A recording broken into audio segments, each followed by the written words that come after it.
Hello and welcome back to the Legend of Podcast Trails Through Trails, the podcast where we play through the entire Trails series, half a chapter at a time, week by week.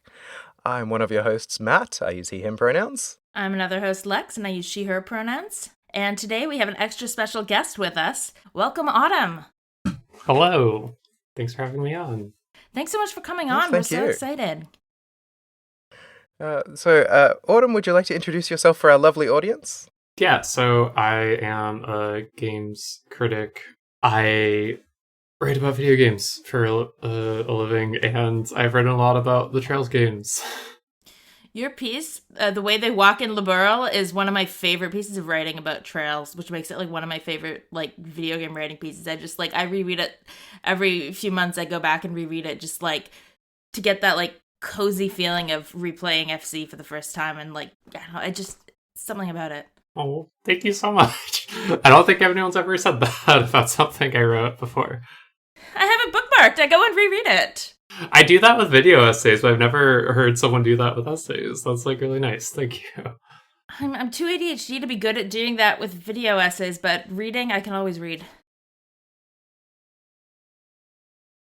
And I have to say, your Blue Sky feed, both for your own content and the stuff you repost, is just a great inval for like Trails content. I really appreciate it, because I think prior to starting this podcast, literally the only article I'd ever seen anywhere was Jason Schreier's piece about how translating Sky almost killed a man. So it's nice to see something like a little more interesting and varied and positive out there in the world as well. I mean, that piece is very interesting. It's just also harrowing. Yep. Yeah, like we're currently living through the renaissance of writing about trails in the sky. We are. I wanted to ask, what's your history with Trails? Like, what games have you played? When did you start playing? Yeah, I had heard of the Trails games in like high school and stuff, but I wasn't really big into JRPGs till like 2020. Sure. And, a great time to get into very long games. Yep. And I finally kind of wanted to like give it a go, see what it's about. And I'd finally, at that point of like playing more and more games, gotten to a point where going into an old school game like this was like actually really appealing. Yeah. Because I mean, the FC came out when I was a child. So like Same. I'm not used to playing a game that looks like that really.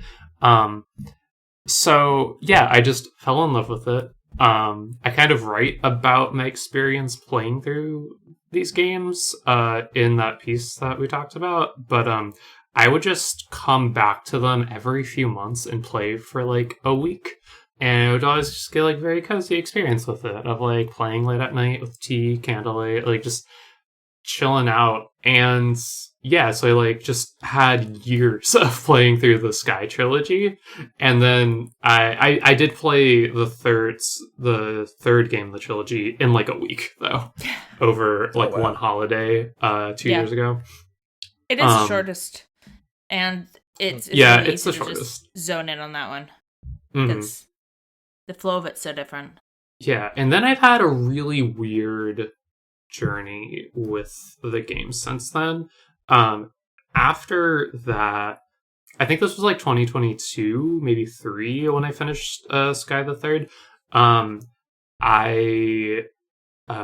think I played Zero next, and then I started Azure. I mean, like part of also why I think I have loved these games so much is that like, when at the beginning of SC, I picked Scara because you could just have a girl game for a while, right? Yeah. And like me playing through Trails in the Sky originally, just like part of it was like, oh wow, you can have like girl protagonists in JRPGs. Cool. That's still. It still is so special. Like it still stands out. Like even just playing the first chapter remake, it's like it's still it's crazy that it still feels like unusual to have like Estelle as a protagonist. Yeah, you can't go to Persona or Final Fantasy. I don't think Dragon Quest does that either. Like usually it's only if it's like a self-insert avatar, like a Fire Emblem, where you're like customizing your character. Yeah, no, it's been really exciting to see the differences in how the story plays out, just in little notes between the Shara and Agate routes, with us sort of playing one each. I will say what I've learned through listening to you talk about playing with Agate is his relationship with Tita comes across very differently than my impression of it playing through Shara. Because my impression of it was really weird and uncomfortable. I could see that because I played Agate first when I first played it too, so I didn't that was my first impression of it. But yeah, the like sense that other people also, and this also maybe comes up in the third more of like it feels like other people are shipping them. It's so weird, really uncomfortable. It's like there's one person at Falcom who has some gross kink, and it keeps weirdly making its way into the background of these games, and it's like never the focus enough to be like, this is happening and it's a problem, but you're always just like, is this supposed to be what's happening? Is this the reading they're going for? Or is there's just one weirdo editing the scripts in the background? Yeah, it's like a May-December thing, but the December is like 24 years old, and that's a problem. But like hearing your experience of Agate, like the sibling like relationship they have, that is much more salient than I first noticed it before. And I understand that because I also came in out of order in the series, so I first saw later instances of the Tita Agate relationship where there is a lot of that like shipping talk constantly. But they're not together. To be clear, like Agate's always like she's like my kid sister. Tita has like a puppy crush on Agate, but then characters will tease them about it in a way that's like, is this a tease for something, or is it just like, oh, they're being weird about like, you know, Ren teasing Tita for her crush on Agate? Like, yeah, it's like an admiration crush. She looks up to him for being like capable and strong and stuff. But without the context of this game, I had the same impression where it was like, are we trying to do a child bride thing? It turns out there's more to it, but yeah, curious that it stretches back even to SC. Yeah, and it's like I'd be more forgiving if it wasn't also. I mean, I come down on the side about Estelle and Joshua, where I'm like, I can't put it past Falcom to do something weird like this. Yeah, well, oh my god, they do so much. They repeat that they got weirder in Cold Steel. Many times. Where you haven't seen it, but there's Reen is adopted, and there's also a weird thing where his adopted sister has a crush on him, except Reen was adopted when he was 5 and his sister was 4, which is so much worse than like 11. And like you talked about this. There's like the psychological age where it becomes the weird. Western marker hypothesis, And I love that you remember that. The Western marker hypothesis. Not only are they siblings in that scenario, but they actually look alike compared to Estelle and Joshua looking so different. Yeah. They're both dark-haired with bright eyes. And it's like, oh, he's adopted. It's just more of a surprise because he is, I don't know, biological passing or whatever. Yeah, I mean, while we were talking about also, because like we were talking about Ren, and like Ren is the heart of Trails. Seeing her grow up into she's gonna be the last later protagonist. games. I'm positive. I'm so sure she's gonna be the final protagonist. She's gotta be. But like right now in Daybreak, she's like 17. I think canonically, and it's like late high school. You can find official Falcom fan art of her in swimsuits, and it's just it's weird. Well, you can get like she's everyone's daughter. Like, don't do that. Well, and of course there's some vocal sickos, like not sickos in a good way, sickos like negative in the fandom who are like, you know how people get into self-shipping, right? And it's like, live and let live, not my thing, but have fun. But as long as it's not like weird like that, and there are some guys who are like weird, who are like trying to commission. There was drama with an artist who was getting harassed because she refused to make like self-insert fan art of some grown man shipping himself with Ren, and then he sent people to harass her, and then there was like, it was most people sided with her, and she got a lot of support, like, so it ended well in that sense, but it was so weird. Trails fandom compared to other, I'm like also a giant fan of Xenoblade. I've written a lot about that. I've peered into the online fandom of Xenoblade, and it is bad. Trails by comparison is really good, and like you can see like one of them is kind of infested with gamer gators, and the other is laughing Yeah. at these people who clearly never played the game. They can see that they're just trying to grift off of controversy. Exactly. Yeah. So I appreciate that. Oh my gosh, that was that piece you re-skeeted it. And I got it from you. Oh my god, who wrote it? The Run talking about remakes and like the Iliad? Yeah, can I just talk about this? Please do. Because I just read that like as I was eating. Mark Normandine, who is like one of the disciples of Trails in the games Yes. media, wrote this fantastic piece for Endless Mode, formerly Paced Games, about how the remake for Trails in the Sky is making him rethink the point of remasters and remakes in games, because he, like me, and I think a lot of us are kind of like tired of the graphical update to games. But this one really feels different, and he wanted to interrogate why. So he looked at the history of translations of Homer, going back to like the earliest Latin translations to today, of like Emily Wilson's very like popular recent translations. Yep. And he kind of like goes through what each of those are doing, and talks to a classicist also about it. It's just like incredible insight. Learned a lot about the translation of that stuff, and I am just like a fangirl for classics stuff, so it was a really fun read all around. Also talks about like Metal Gear and other stuff in there, so it's a fantastic read. That's up at Endless Mode. Yeah, we'll put it in the show notes for sure. It was such a good read. Sure. I love that kind of thinking. I think a lot about remakes because there's been, I mean, not just in video games, like remakes and reboots of various sorts have been like such a prominent part of the last decade of media, really. You think about TV reboots, you think about movie reboots, I'd say the last decade, maybe give or take a few years. And I feel like you get some that are really reinventing a piece and some that are literally just like the most boring possible thing of a remake, and then a lot of stuff somewhere in between where it's not like a full like Final Fantasy VII remake, let's make a whole other thing that we're calling a remake. Then there's stuff that's like The Last of Us Part 2 remastered, which is like the dumbest concept ever. It's like, why do you need to remaster a PS4 game? A PS4 remaster. Yeah. It's such a broad term that's used to define so many completely different things.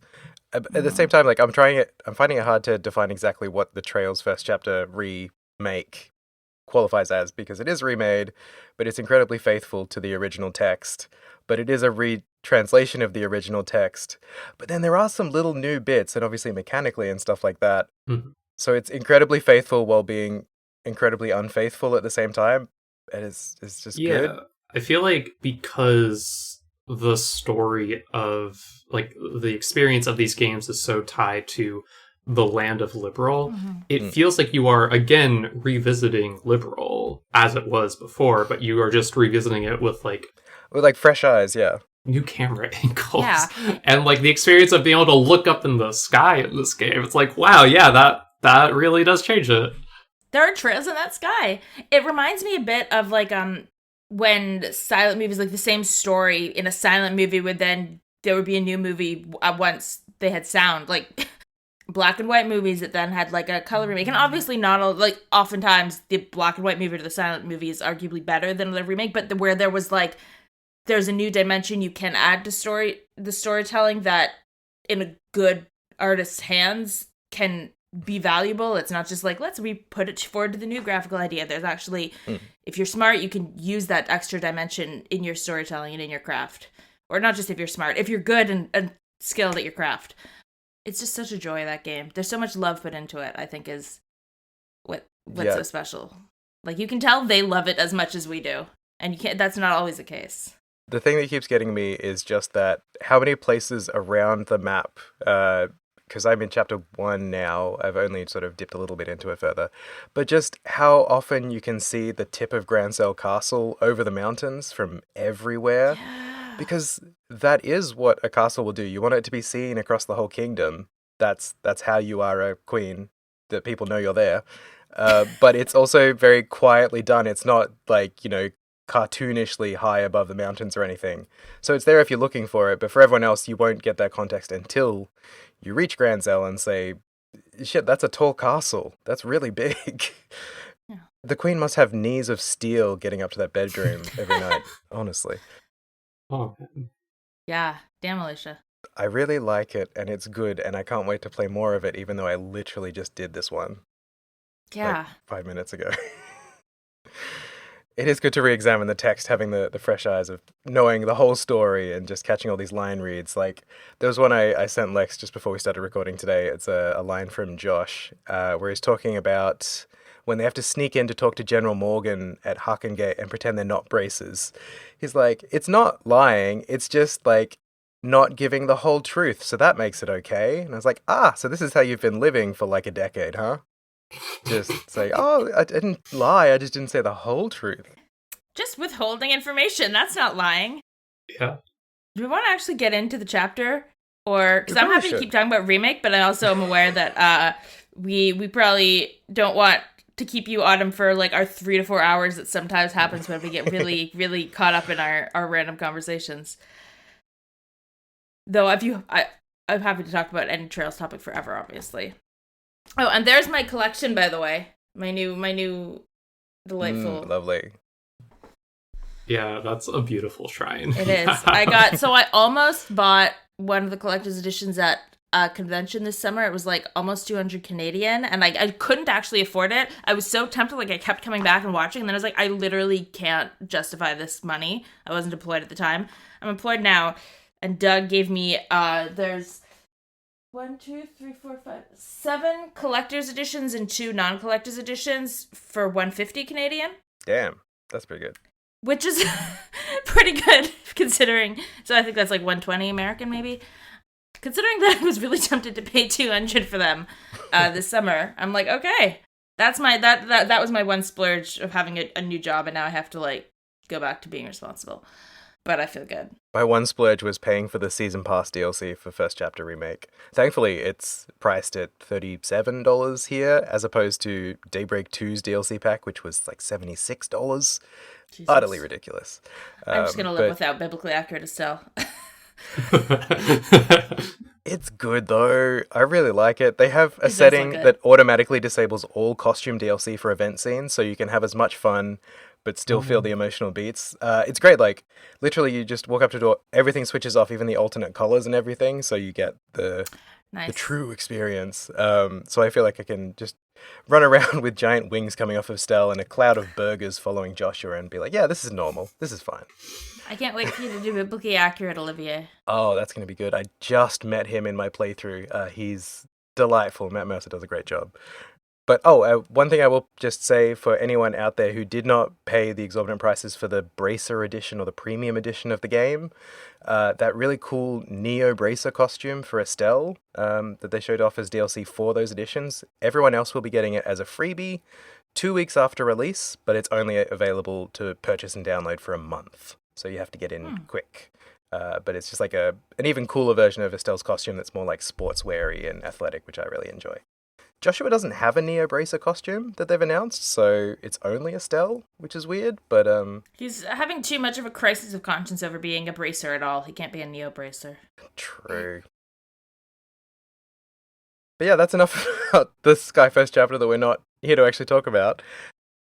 So this week we are here to talk about Chapter 3 of Second Chapter, Part 2 of Chapter 3. This doesn't get any easier to describe. It doesn't. We keep thinking describing the chapter segments is going to get less awkward.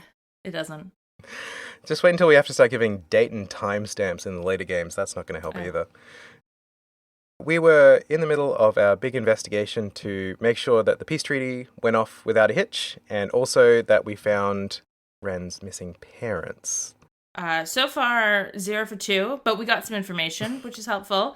But we ended last episode by reporting in to Sid at the Royal Villa to say what we'd figured out and to find out that the army is definitely falling into the trap that the society is planting by making it look like the intelligence division is hanging out in bows. So we head out of the villa, and Ren and Tita join us. They've been hanging out. They've been playing together because they're adorable. yeah, you immediately get the kind of conversation of, you guys really didn't have to come with us. Like, we just had to report. And Ren goes into the whole, no, like, I want to be with you all the time. I want to be with you all the time. And Tita tries to be responsible and mature. Like, I know you have to work. And Ren's like, haha. Like, Tita, you're a traitor type of thing. It's very childlike. They very much, it's very cute, but they're also, like, definitely very young reading. But it's sweet to see Tita, little precocious Tita, who's always like acting so much older than her age, get to be a kid. Just for like a second, yeah. But also right outside the villa, we have Duke Doonan being let out of house arrest.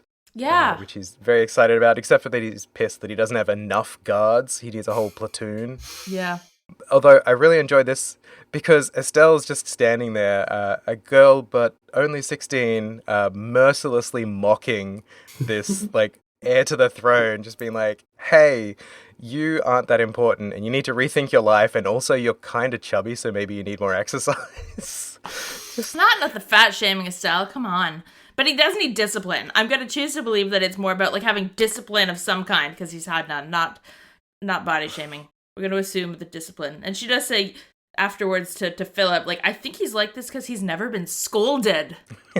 Parenting advice from Estelle, who's been parented by her brother and father for her entire life. I guess she's got twice the experience. I guess so.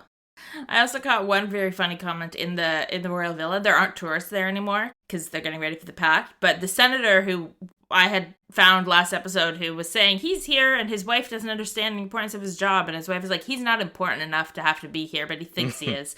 He's a senator from Calvard. He's, trying to talk all big, and the wife goes, maybe if he learned to show some humility, he might actually become as important as he thinks he is. Burn. And I like that we got to follow up with them. A lot of men getting their comeuppance in Grancel at the moment. It's kind of nice to see. Especially coming off a big, like, anti-women coup attempt. Everyone's just like, hey, men, fucking shut up. Yeah, I like how there's a coherent subtext to what Trails thinks about politicians and power, even just in the side dialogue. Yeah. Yeah, definitely seeing a cultural shift. It was like, oh, that was bad. We should stop that from happening more. What a great lesson to learn from events happening directly around you. Just the general subtext of the self-importance of so many politicians, and the like inherent misogyny that so many of our like political structures tend to, whether intentionally or not, end up revolving around. They are quite consistent in terms of like there can be some inconsistency in Trails politics in terms of like they'll make, reductive jokes that take away from some of the more serious themes, like they'll introduce Shara Boob first in the remake. I know. Kind of at odds with the whole anti-misogyny bent of the whole idea, but their actual like in the deeper stuff they're talking about, they're quite consistent, I find. We do get a hint from another guard that the whole reason Duke Doonan was let out of house arrest was just that having him at the villa would be an obstruction to security for the big pact signing, that just like him being there would compromise everyone else's security. It's kind of Olivier rules. It's just like, the more you are here, the more likely an international incident is. So. Oh my god. Olivier and Doonan, 2 peas in a pod. Not the take I was expecting today. Oh boy. Yeah, 2 different sides of the same kind of annoying coin. The difference is that Olivier knows how to be annoying to his companions, but not annoying to the player, whereas Doonan hasn't figured out that line yet. He needs mentorship. Yeah, put him through the same course that Agate went through. I think he'll probably fail it, but he might pick up something along the way, at least a little. Yeah, gender studies Agate. Agate School of Feminism, yeah. Another guard said something about how Sid might actually be better than Alan Richard, because back during the war, he was the whole reason Sanctum Gate didn't fall, and it was like the hottest spot of fighting. And I feel like it's very interesting that they did not bring that up in first chapter, because that does sound like a pretty big deal. Like Sanctum Gate, that's a pretty big deal. How old is Sid supposed to be? I keep thinking, like, how is he in charge of people 10 years ago? He doesn't come off that old, but I would put him like half a decade to a decade older than Julia, maybe, just that like slight generational gap. Yeah, which makes him being in charge of holding down a gate to like a major border, whatever, 10 years ago seem a little unlikely. Like Julia, I don't think was old enough to be involved in the war 10 years ago. Do you guys know Sid's first name? Because I didn't know Sid's first name until just now. Is he not Sid first? What is his actual first name? No, apparently not. Sid's the last name.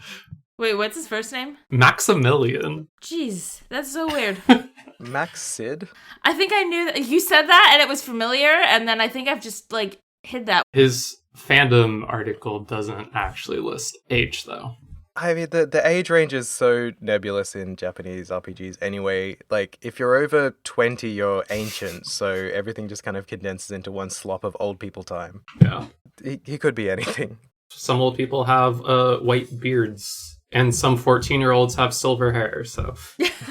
Yeah. But yeah, I didn't really have anything else until getting back to the guild in town. I had only one more comment, which I know that I'm being front loaded here, but I had a lot of thoughts as I was like lying in bed playing this, and like, you know, when you're only half awake and you have a lot of weird tangents of thoughts. They comment that they've cleared out all the monsters from the road back between the villa and the capital, and because, you know, all the people who are going to be there. And I started wondering, if they do that, and it sounds like they do it regularly, how do monsters keep coming back? Like, I feel like there's some ecological system collapse if that's actually, like, in-universe happening. And not, because I always figured the fact that we wipe out all the monsters in every area, and then they're back, they respawn if we return, that's just, you know, video game stuff. But now I'm like, is there a reason in the weird Trails, Zemurian, Septium Vein universe that monsters will keep repopulating regardless? I just don't think these, like, lights that keep monsters away actually do what they say they do. I think it just... They don't. Don't seem to work. It encourages monsters to hang out about 50 meters away, specifically. It doesn't actually turn them away. Well, the thing is when you haven't turned it on, it attracts monsters. So I think it's just canceling out the attraction effect that happens when it's not on. But in contrast, because when the light wasn't on, the monsters were all gathered, people think it repels them, but really it's gone back to, like, neutral. Because these lights, how are people actually supposed to function? True. I did like, though, that this was kind of front-loading the fact that Estelle can run solo out to Gurune Gate later, because as soon as they said, hey, you're by yourself, you can't go back to town later in this chapter, and you have to run through a combat zone, I was like, oh shit. And then as I was running and there was nothing there, I was like, oh right, Duke Doonan came in useful for once. He like cleared the roads for me because he's a little sissy. But we did get back to the guild after that, I promise. Okay. So Elnan kind of fills us in on the meanwhile cutscene we had earlier of our sort of non-partner, so Shara or Agate, and Annalise finding the base out near... Ravenue. I was like Ramone because I've been playing Silent Hill. Out near Ravenue, so we sort of get filled in on that. I also noticed that while this cutscene is playing out and the adults are talking about all the big events, you just quietly see Ren leave the scene. Yeah. She actually turns and walks away from the conversation. I love, he just schmeagles out. Like a good 10 lines or something before they bring it up, yeah. Mm-hmm. And so, yeah, she's just, Ren's fucked off and we've got to go find her again. This girl's more trouble than she's worth. She's worth a lot, though. She's great. Olivier apparently was called out to the Erebonian embassy, so that's why he's not around. I was actually impressed by how quickly Estelle realized Ren was gone. Like, it's like a couple sentences later, she's like, hang on, where's Ren? Estelle has not always been known for her situational awareness, so I was honestly impressed at how quickly she realized that Ren had left the building. Her skill set has really picked up since she no longer has Joshua to kind of lean on so hard. Luraco boot camp really came in handy. Bracer boot camp, man. It's no joke. I like how when they are going on this chase for Ren, that they keep referring to Ren as a cat. I was gonna say, yeah. Stray kitten. The lost cat. It's like Olivier's rubbed off on all of them with calling everyone a kitten. So is this the genesis of her being, like, kitty coded in later games? Yeah. Oh, I didn't put that together. I didn't really get any kind of characterization from her that led this, but they just start talking about her as Kitty. Like, she doesn't really say any cat stuff to kind of build this nickname. Yeah, I have this similar experience of playing the more recent games. You're like, why is she going by Kitty except just anime cat girl vibes, right? Yeah. But then, like, yeah, seeing this, I'm like, okay, so they established that she is a cat girl, apparently, even though she never really wears cat ears. So my first thought playing it was like, oh, Olivia, because Olivia keeps calling girls kittens all the time, and he did call Ren a kitten at one point. So I was wondering if they were all just like taking from Olivia, and then I was like, or is it because she just like wanders off when she's bored and like doesn't really care what's going on or like pay attention to social. She just does what she wants to do when she wants to do. Like if she doesn't want to, if she wants to go walk over there, she will. If she wants to go play, she'll play. If she wants to like sit in your head, she'll sit in your head. Like she does have. She's not a cat girl. She's just a cat. She is a cat. I feel like they could call the shot a bit clearer, though. Like, I'm hoping in the second chapter remake that's almost 120% definitely coming. You've clearly been working on it. Yeah, just stuff like, you know, maybe when she's hanging out in the guild house, she's, like, taking a nap near the window in a sunbeam or something. Just, like, little hints of, like, cat behavior that kind of lead into this nickname better. Because I truly thought that I'd just, like, not paid attention for a scene where we established Ren equal cat, and I didn't. It's just, they're just like, hey, this cat girl. And then she never kind of positively receives the nickname from Olivier in a way that tells you she's latched onto it. Mm-hmm. It's just, later on she's like, oh yeah, I am cat now. I did not put together the whole kitty thing, even just playing this chapter. Like, I've played it all. I didn't put together. I like this. I am pleased with this. Yeah, it feels like it's kind of hinting towards it, but I, you know, just editing as I go, it's like, maybe it could be a little bit, a cleaner on-ramp to the nickname would do me well. So she does climb on that roof later too. That was very cat-like of her. They say it was like a cat. True. I wonder if she can speak to Antoine, the cat. That would be a good scene. I want that. It feels like a very cute murder child kind of trope to have a conversation with an animal. Yeah, like she's very empathetic and will also kill you. Yeah. Yeah, so we're set off into town to try and find Ren again, so I immediately went and did something else. I talked to Anton, because we have an update in Keeping Up with the Casanova, Loverboy in the Burl. Almost said Loverboy in disguise, and that's a whole other plot story. Oh, that's a whole layer of problematic that Anton does not need. So last we had heard, he was like, what do I do now? I'm so insignificant. And Ricky said, maybe just run after the sun. Now he says, I feel a lot better after bearing my soul in a fevered chase of the sunset. All right, no point just lying around here. That won't get anything done. It's time to set off on a journey somewhere. So he did decide to run after the sun for God knows how long. Ended up back in front of the department store, but he did in fact run after the sun. So how long has he been staring at the sun for? Because that's not good for you. I might explain some things about him. Yeah. The next conversation we have with him, he's dropping every third word and kind of slurring a little bit. It's like, I think he cooked his brain a little too hard. You know, in a different world, Anton would possibly be a podcaster, so I think he's doing all right. Oh my God. Oh. What a call out. No. And you know it'd be like a relationship advice podcast. The kind where you watch the vertical videos, it's like, you have no idea what you're talking about. Yeah, vertical video podcast. Oh my God. Thank God technology's not there yet. Oh God, but that could come up in Horizon. That could be Anton's side plot. Oh yeah. We could have Orbital podcasts. Oh my God, Anton and Sharon, co-podcast hosts. Just called the Anton Experience. She's like, I won't be your girlfriend, but I will be your co-host. Sick behavior. Ricky just points out that Anton is dramatic. It's a kind of a nothing line. He's just like, I'd say dramatic fits him perfectly. Yeah, well, when there's like 15 of these conversations, some of them have to be duds, surely. They can't all be bangers. Yeah, you don't, I think, need to get all the Ricky dialogue to get that achievement, just the Anton stuff. Yet again, I have the achievement, but I'm just doing it for the full LeBurl experience. Unfortunately, part of LeBurl is Anton showing up fucking everywhere. And we love LeBurl. We love LeBurl, even in its worst Anton days. But yeah, before running off to help find Ren, I climbed into the sewers because there's a sewer monster. Just ran around the sewers. Like, annoyingly, you can't, at any point during this chapter, open that gate that goes between the two sections of sewers. Yeah. It's been closed again and the mechanics are locked. Yeah. It's just annoying. But yeah, I can't even remember what monster it was, but I beat it up and it died. So, great. It was like a big bonefish thing. Oh, yeah. But yeah, there's really nothing to say about it. We went into the sewers, we got some treasure, we beat up a monster. And then we played hide and seek. God, these... It's like a Bleu Blanc quest. It just smacked of the hotel side quest again, like this incredibly specific chain of events you have to do that have no clear links between them. I cannot imagine running around Grancel just clicking on everyone until something advances. Thank God for walkthroughs. Well, you'll lose BP if you do that, because I think you lose BP if you ask everybody. Exactly. But it is kind of fun. Like, once you find her the first place where she is, then it's pretty easy to figure out the next place she's gonna go. It does kind of hint, yeah. But I can see how, like, if you don't know the first place to look. But, I mean, Tina does kind of lay out, like, she's probably at the department store or the history museum. That's where we went yesterday. But, yes, we play hide and seek. I go to the history museum, and nobody's seen her. I get to the department store. She's there.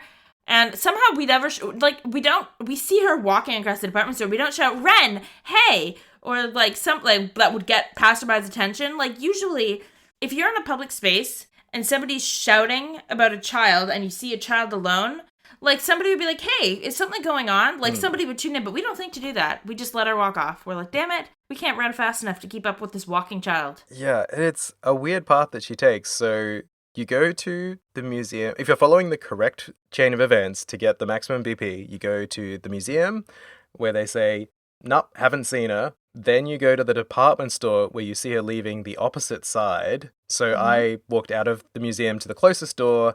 So she was walking out the opposite side. I don't know if it swaps depending on which door you walk in on or something, but she was walking out towards the arena. So then obviously the next step is to go back to the museum again because she went out the far door and then circled around to go back to the museum, sure.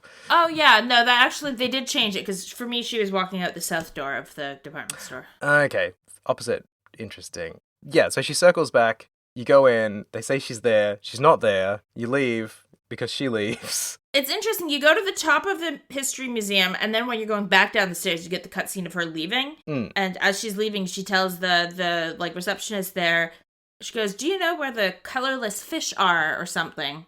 That's her clue to then go to the Fisherman Guild. Of course. So now it's plot relevant as opposed to just the fishing side plot relevant. And she asked about Bitter Spicy Delicious shop, which brings us to LeBlanc's coffee shop. Before we leave the Fisherman's Guild, when you go in there, and she said colorless fish, I assumed they were talking about lures, so I was clicking on all of the fishing rods at first.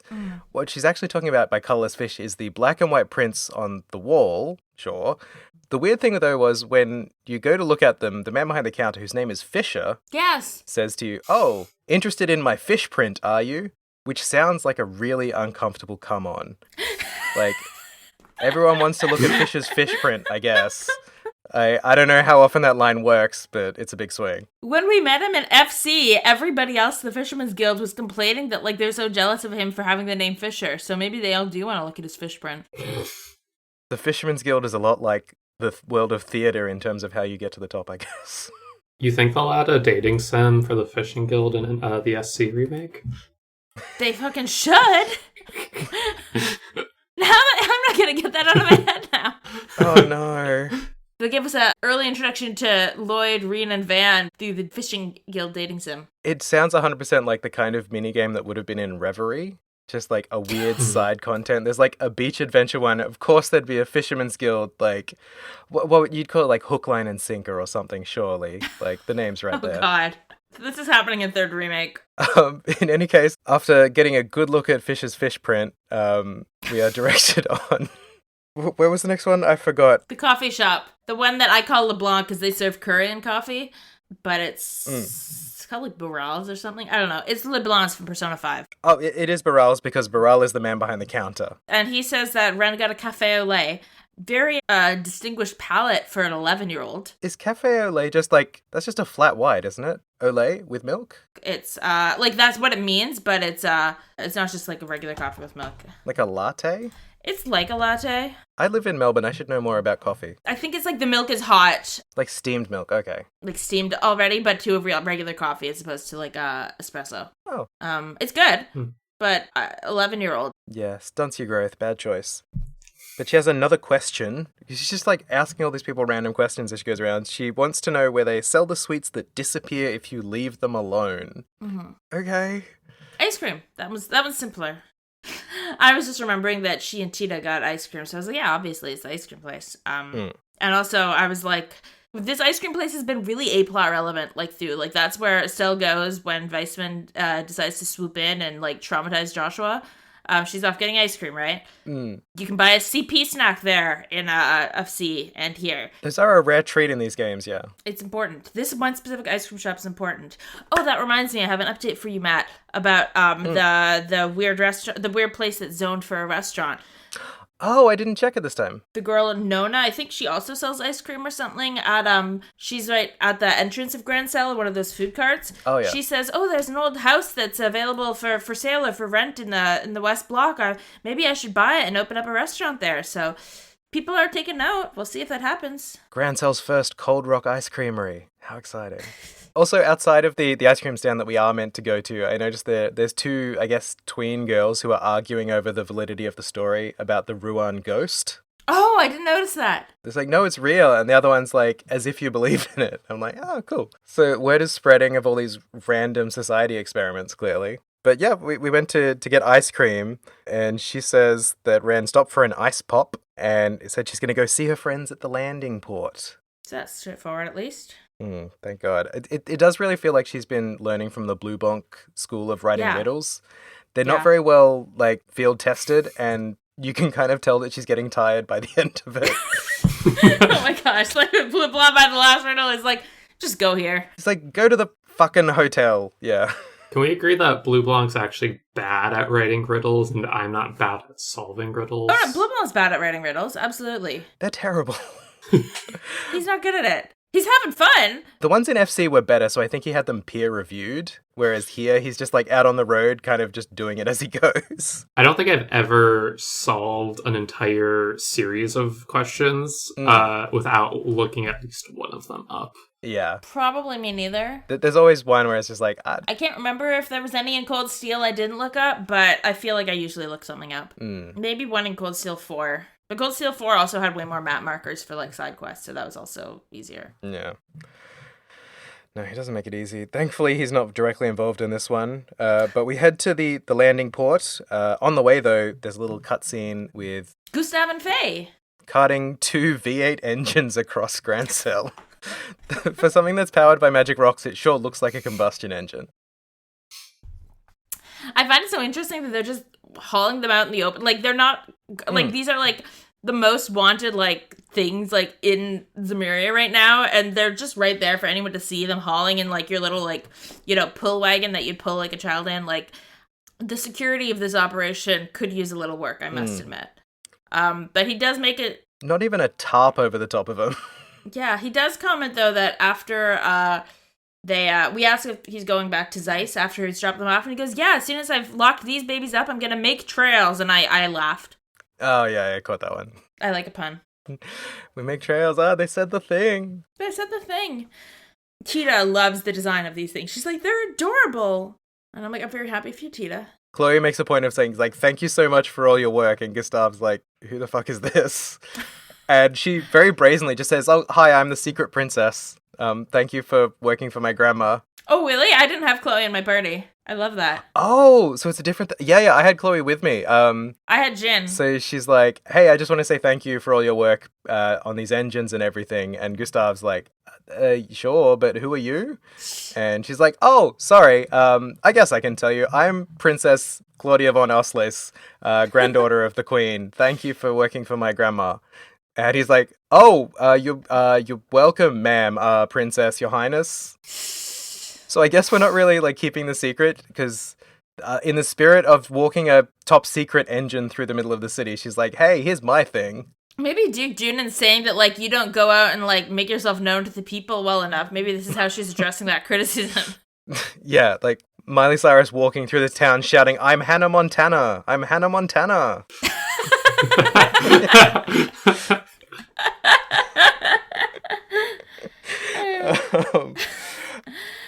But yeah, they're moving him to the waterport until the signing, and because I had Agate and Tita with me, he's like, we need to get Tita away from this Orbital catnip before she, like, loses her mind over these engines. Another cat! Oh my god, are she and Ren both cats? Everyone's kitties. Everyone's kitties. I went to the landing port then. I had Jin, who didn't really have anything to say about I think he maybe probably said something because everyone had to chime in with a line, but nothing of note about the about the engines. I almost called them the V8s. And then we head to the landing port, and who's there but our favorite boyfriends, Mueller and Olivier, doing more of their little shtick. Mueller's headed off to Bose, and at first I thought maybe he was chasing up the fake spops who are running around, the robo-spops, who've been acting as a distraction, but they don't really go into it. He just, as usual, shuts down Olivier. It's like, stay out of trouble, please stop hitting on me, miss you so much, bye-bye. They're cute. He does also specifically ask for no international incidents in his absence. He's like, don't do it. If you have a thought, don't. Just don't. God help us with Mueller not around. Olivier's up to his old tricks almost immediately, I'm sure. We wander up and start chatting. Checking with Olivier, and then, of course, Ren just walks on quietly behind us Again. as we're chatting, the same way she walked out. Just wanders up like a cat. Olivier does inform us that the Capuas were a barony in Erebonia, and then their lands were seized as a collateral for massive debt, so we knew they were, like, fallen nobles, but now we know a little more. It sounds like that's actually real sad. And I'm like, well, nobility is real sad as a system to exist. So I'm sure it's sad for, like, child Gisette to lose her home, obviously. But these are systemic sadnesses. This might be a tangent, but I'm playing through Azure for the first time, and I'm, like, most of the way through it. Have either of you played it? Yeah. I've played, like, the first chapter. Okay. There's a part towards the end of Azure where they describe something happening in Erebonia. That's in, like, one of the side quests, and it's like, oh, this is what happened to the Capuas. They're talking about the Capua family. Oh. Yeah. It was just, like, really... Well, it was one of those Trails moments. And this is where it's first described. Anyway, so we found Ren at the landing port. We find Ren, or Ren finds us, rather. We don't really find her. And Estelle's about to give her a scolding, and Ren just gives her these big puppy dog eyes, and it's like... I was at so the exact bored. But, like, the puppy dog eyes are so good. Like, I had the same feeling of myself. I was like, I can't even be annoyed. Your eyes are so cute. Is it puppy dog eyes or kitten eyes? Kitten eyes, true. I say puppy dog because I have a puppy dog, but it's true. It's the same thing as when my dog gives me those eyes and whines, and I'm like, I shouldn't give you a treat as a reward for whining, but my God, look at those eyes. And in this case, the little kitten puppy is the one who bought the treat because she says that she has tea and cookies for us all. So that's why she ran off, was to buy us a treat to apologize for running off. And no one is suspicious about this. Not a one of them. Why would somebody need tea? What event might call for some tea in this chapter? Why would you need to run through the museum to get some cookies? Everyone's like, oh, she's just a cat. Cats do weird shit. Yeah. Cats love tea and cookies. They love wandering off into places that are inconvenient, though, that's for sure. So we head back to the guild with Ren, and Ren and Estelle are walking, like, a little behind the pack, and Ren says that while she was out, a boy gave her a letter for Estelle, and she's very cheeky, like, well, you'll figure out who it's from if you read it, because I took a peek. And I've written it down. It says, "My dearest Estelle, I've thought this over again and again, and now I realize there's something I absolutely must tell you. I know this is a lot to ask, but can I meet you alone? I'll be waiting this evening at the Gurune Gate above the Annenberg Wall." And Ren says it was a cute boy with black hair and amber eyes who gave it to her. And then the Whereabouts of Light starts playing on the piano. And then I stopped playing and I went and fiddled on the piano for a bit because it sounded so pretty, that arrangement. It's a very, like, soft arrangement of the song. It's really nice. So Estelle's freaking out, obviously. Over this unsigned note, there's no name at the end of the note, but she definitely says, that's Joshua, for sure. That's Josh Core.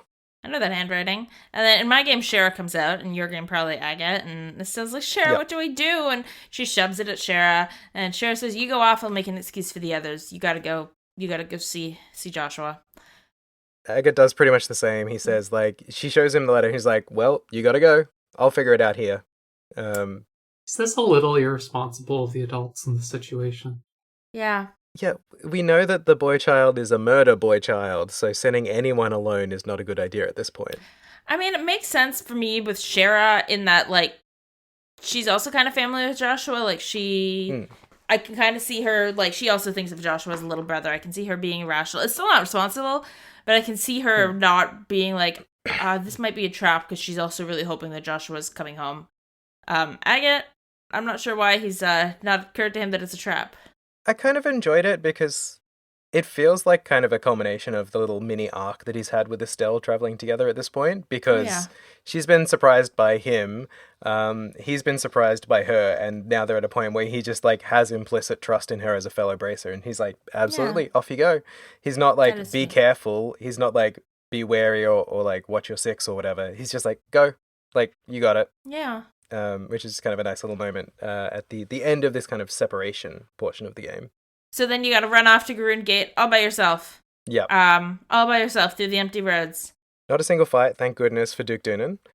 Yeah, we make it to the gate where a lot of the guards are kind of missing because the boss has called a meeting for them all, so it's kind of bare bones inside. Oh, yeah. It's sunset by now, and it's still like, oh my god, it's already evening. I run all the way to the top, and nothing happens. I talk to a guy, and he's like, oh, tourists usually go to this other part of the wall, so I'm getting lost in the wall, and eventually I find my way where I'm supposed to go, but...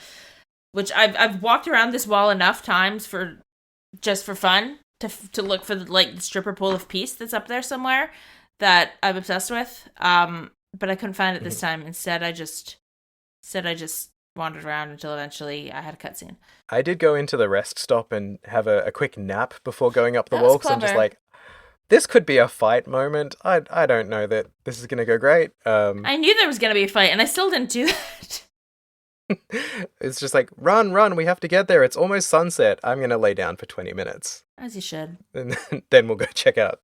But yeah, we head up to the top of the south end of the wall, but the scene cuts away before we can see who it is, other than a surprisingly spiky shadow for Joshua. Yeah, I didn't even see the shot. I didn't even see that it panned up to who was there. I just was like, oh, I guess this thing's over. Just barely, yeah. They give you a hint, and I was like, hang on, Josh is not that pointy.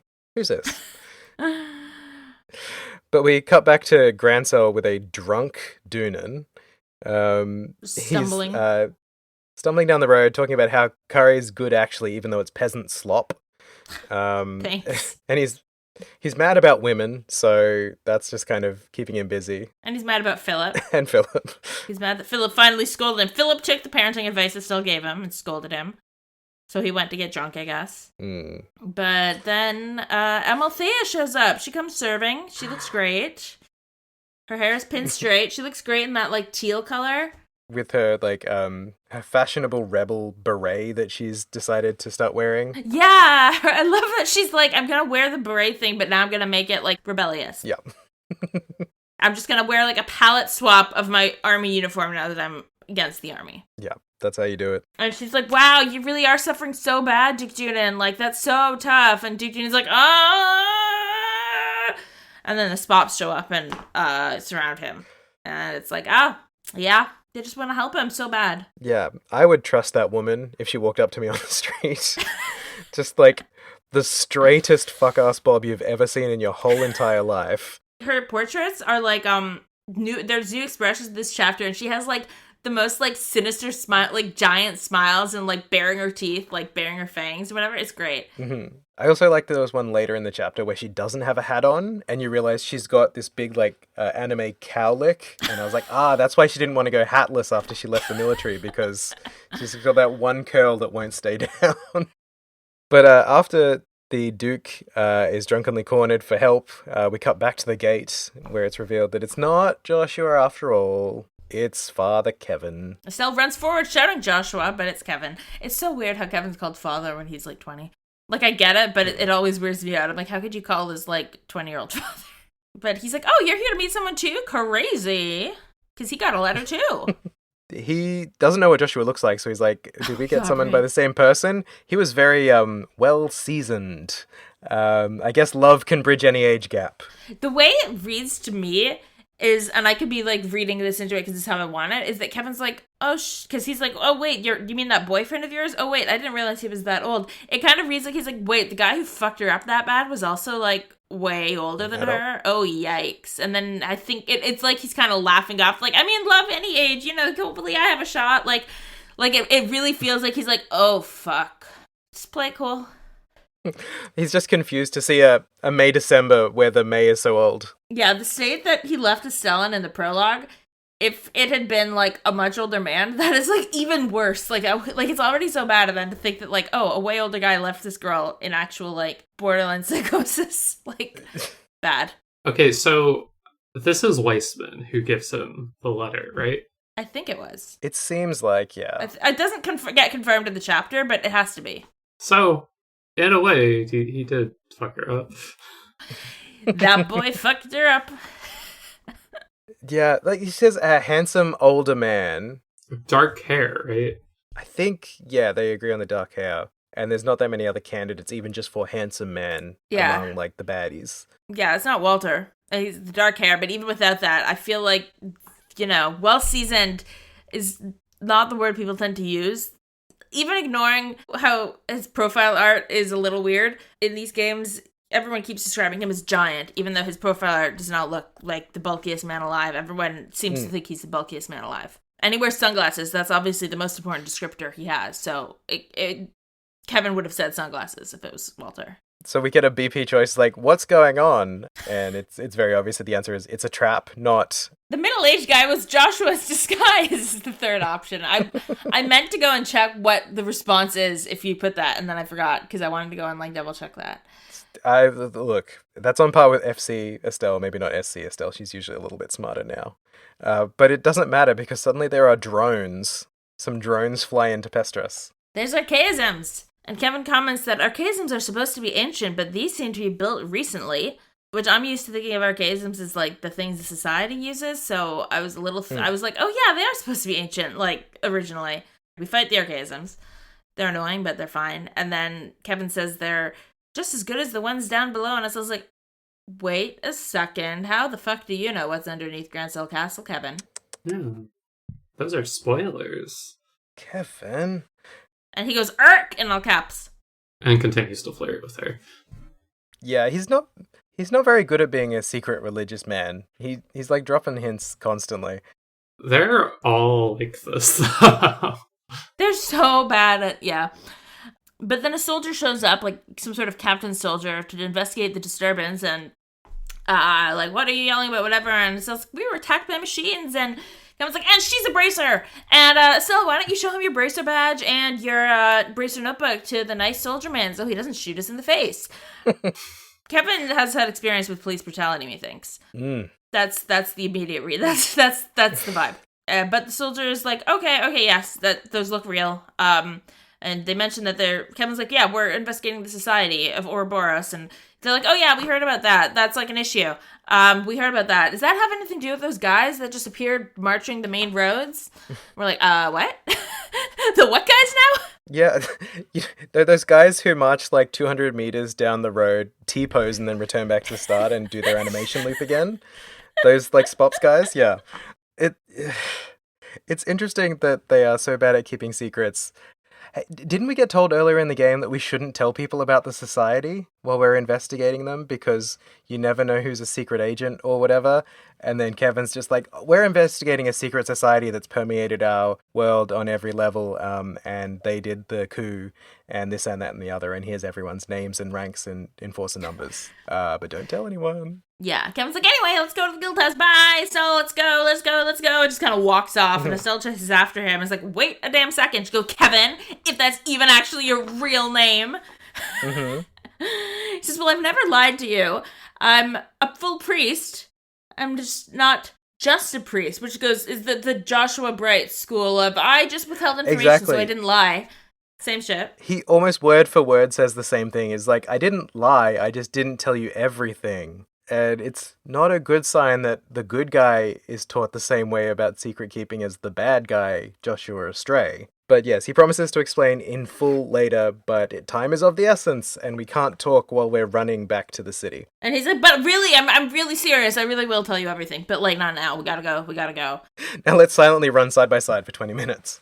Yeah, although first he points out that he pulls out his letter that he got, and the envelope is the same as the one Estelle got, so he's like, this wasn't from Joshua, the same person sent these letters, and Estelle is like trembling with rage, like her model is just like shaking on the screen. She's so angry to have been fucked with like this. Understandably. But then we head back to Grancel, and we can't speak because we're sprinting too hard. Exactly. We get back, and Philip rushes up to us immediately, and is like, hey, the Duke's been missing since noon. Do you have any idea where he is? And we're like, no, but come with us. So we go back to the guild house, and we're like, hey, L9, and L9 is passed the fuck out on the floor. Then we go upstairs, and everybody else is passed out. Chloe is, like, face first into the bookshelf. Yeah, I noticed that one. Olivier is, like, face planting with his, like, alcohol next to him, which is just par for the course for Olivier. But, yeah, face first in the bookshelf appears she was not planning to take a nap. Yeah, it looks very uncomfortable. It does. So clearly they've been drugged. But there's a letter on the table next to where Olivier is that reads, I've taken the Duke and the girl. If you want them back, come attend our little tea party. And Kevin goes, the tea party is in the capital after all. Estelle's like, girl, wait, Ren, because Estelle's really quick on the uptake this chapter. Like, she's noticing things right away. She runs around, she's like, Ren's missing, and then she goes, wait, Kevin, what did you just say about tea party in the capital after all? Like, she's picking the things up, and then she's remembering. She's got retention. I love seeing Estelle's growth, like, as a bracer, even throughout the game. Like, earlier Estelle would have just, she's very, like, one thing at a time. Like, once she had moved on to the next thing, the last thing kind of, out of sight, out of mind. We're upstairs on the 3rd floor at this point as she's, like, challenging Kevin to, like, reveal his secrets. And then, for me, Shara dramatically walked up the stairs to kind of say her 2 cents, which, very cool move to pull, like, coming into the conversation exactly when you've got relevant information. But it does mean that she calmly walked past the unconscious bodies of all of her friends to do so. Yeah, Agate did that too, and it felt more in character for Agate. Especially. So she walks up. Or he walks up, she walks up, whoever it is walks up. Then Annalise follows and reports that the phone just downstairs was dismantled. We checked the phone up here, it's also dismantled. It turns out that it's going to go down at the villa tonight. So they say... Yeah, we sip over there. So Annalise gets sent running down to the villa to kind of pre-warn them. Everyone's just full sprint. It seems like the wrong move because very, very slightly later in the story, in this chapter... someone at the villa is talking about how they were just on the phone to the castle. Yeah. So instead of running all the way to the villa, why didn't she go up the street to the castle and be like, hey, can you call the villa and tell them it's bad? Maybe she assumed that she wasn't allowed to go, like, ask for favors at the castle. I guess. Maybe she doesn't know how to use a phone. I don't know. So she runs Annalise sprints. We get to see what's going on at the villa while she's sprinting. Mm-hmm. Sid is, like, dealing with, I don't know, army organization stuff. And like, I wonder if this is a diversion.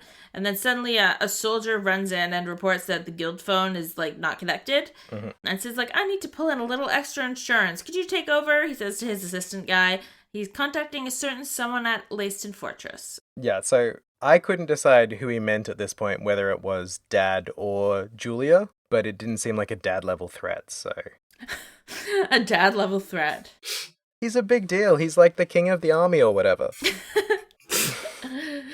But back in Grancel, as we're discussing how to find this tea party, because the note said, come to the tea party, and then gave no further information.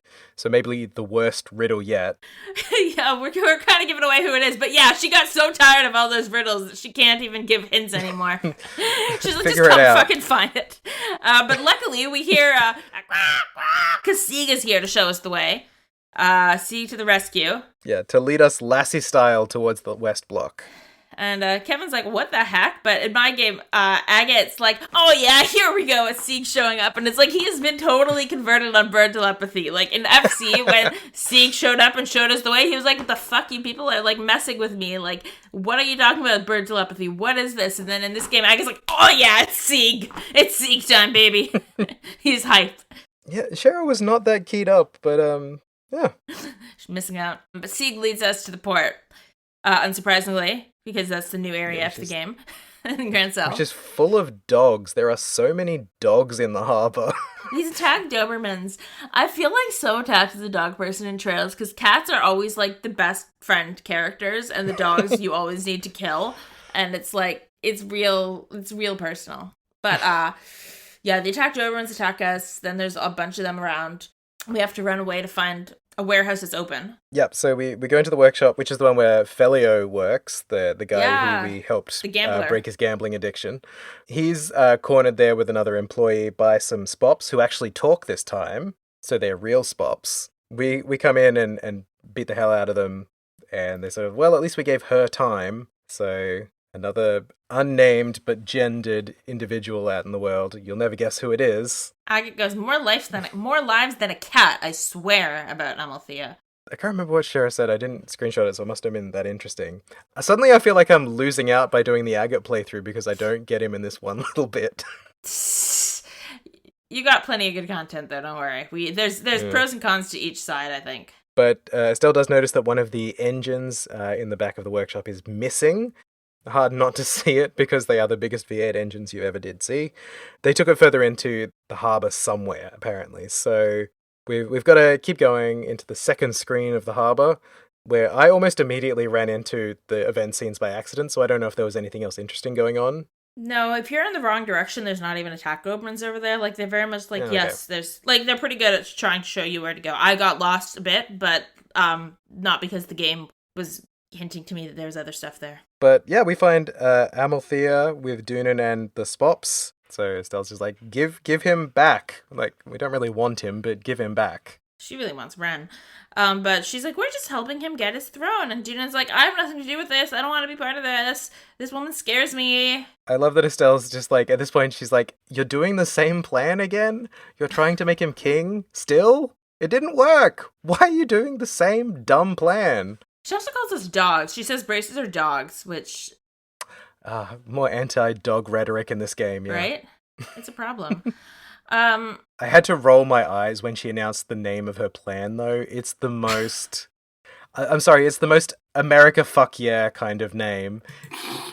It's like Proud Boys coded a little bit. The Operation Pride Resurgence, was that what it is? Operation Pride's Resurgence, which is either like the most roll your eyes pro-men movement, or it's like trying to reestablish gay pride in a town that's become too conservative. And honestly, Amalthea could show up at either one, really. Amalthea could do either. I could call her an old bat. She can't be that old. She's just over-contoured.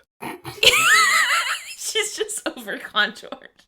I think I see. I was like, okay, the bad thing works because she's kind of like a vampire. She could be a vampire for Halloween. Like, I could easily see her. The slightly too many teeth showing smile thing where it's like, it might because she's gonna bite you. She's serving always. She's got the eyeliner. Like, those are, I like that's my qualifiers for a vampire. Like, eyeliner, scary smile, serving cunt.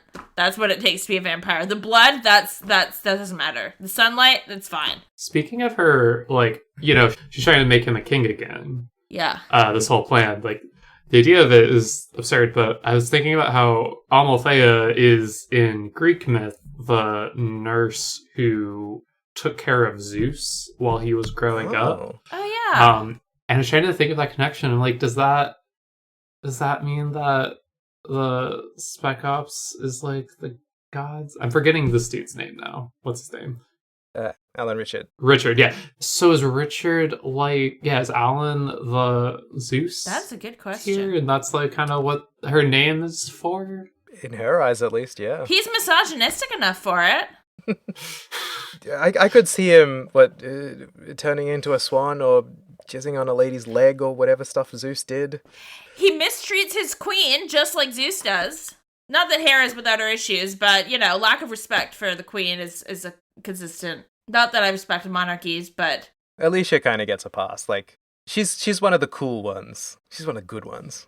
I'm not a regular queen. I'm a cool queen.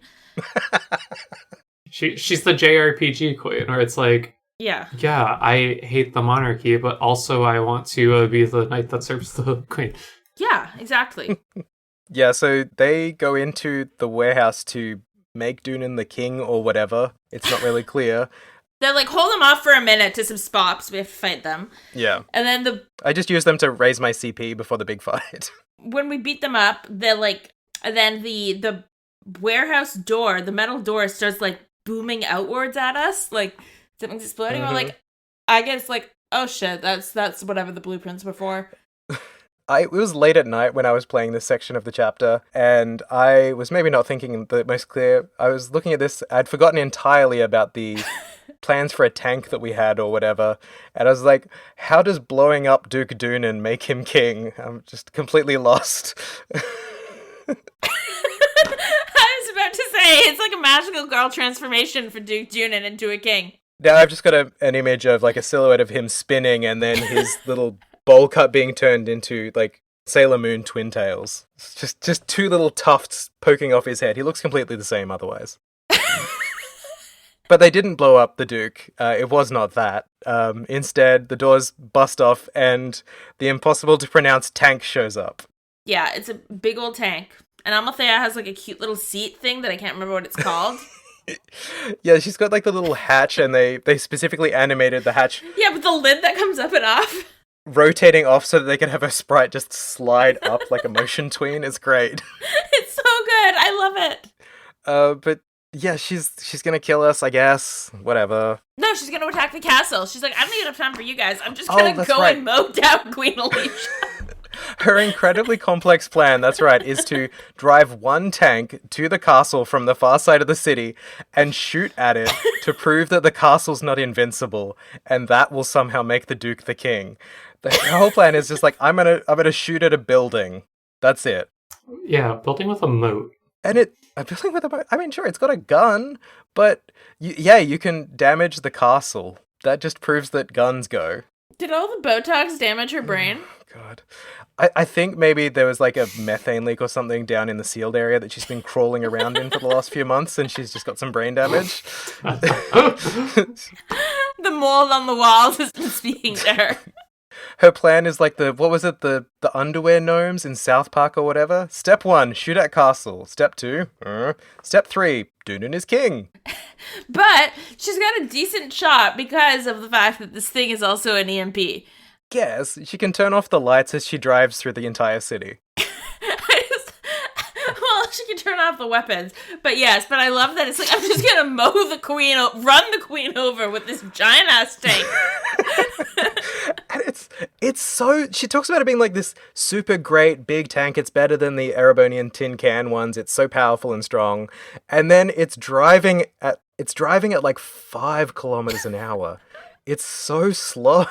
They don't have cars in Liberl, remember? They don't have cars in Liberl, so this is pretty impressive. Okay, ground travel is... They only have those weird, like, those weird, like, truck, like, for moving cargo things, and this is faster than that. I guess. It's just... Yeah.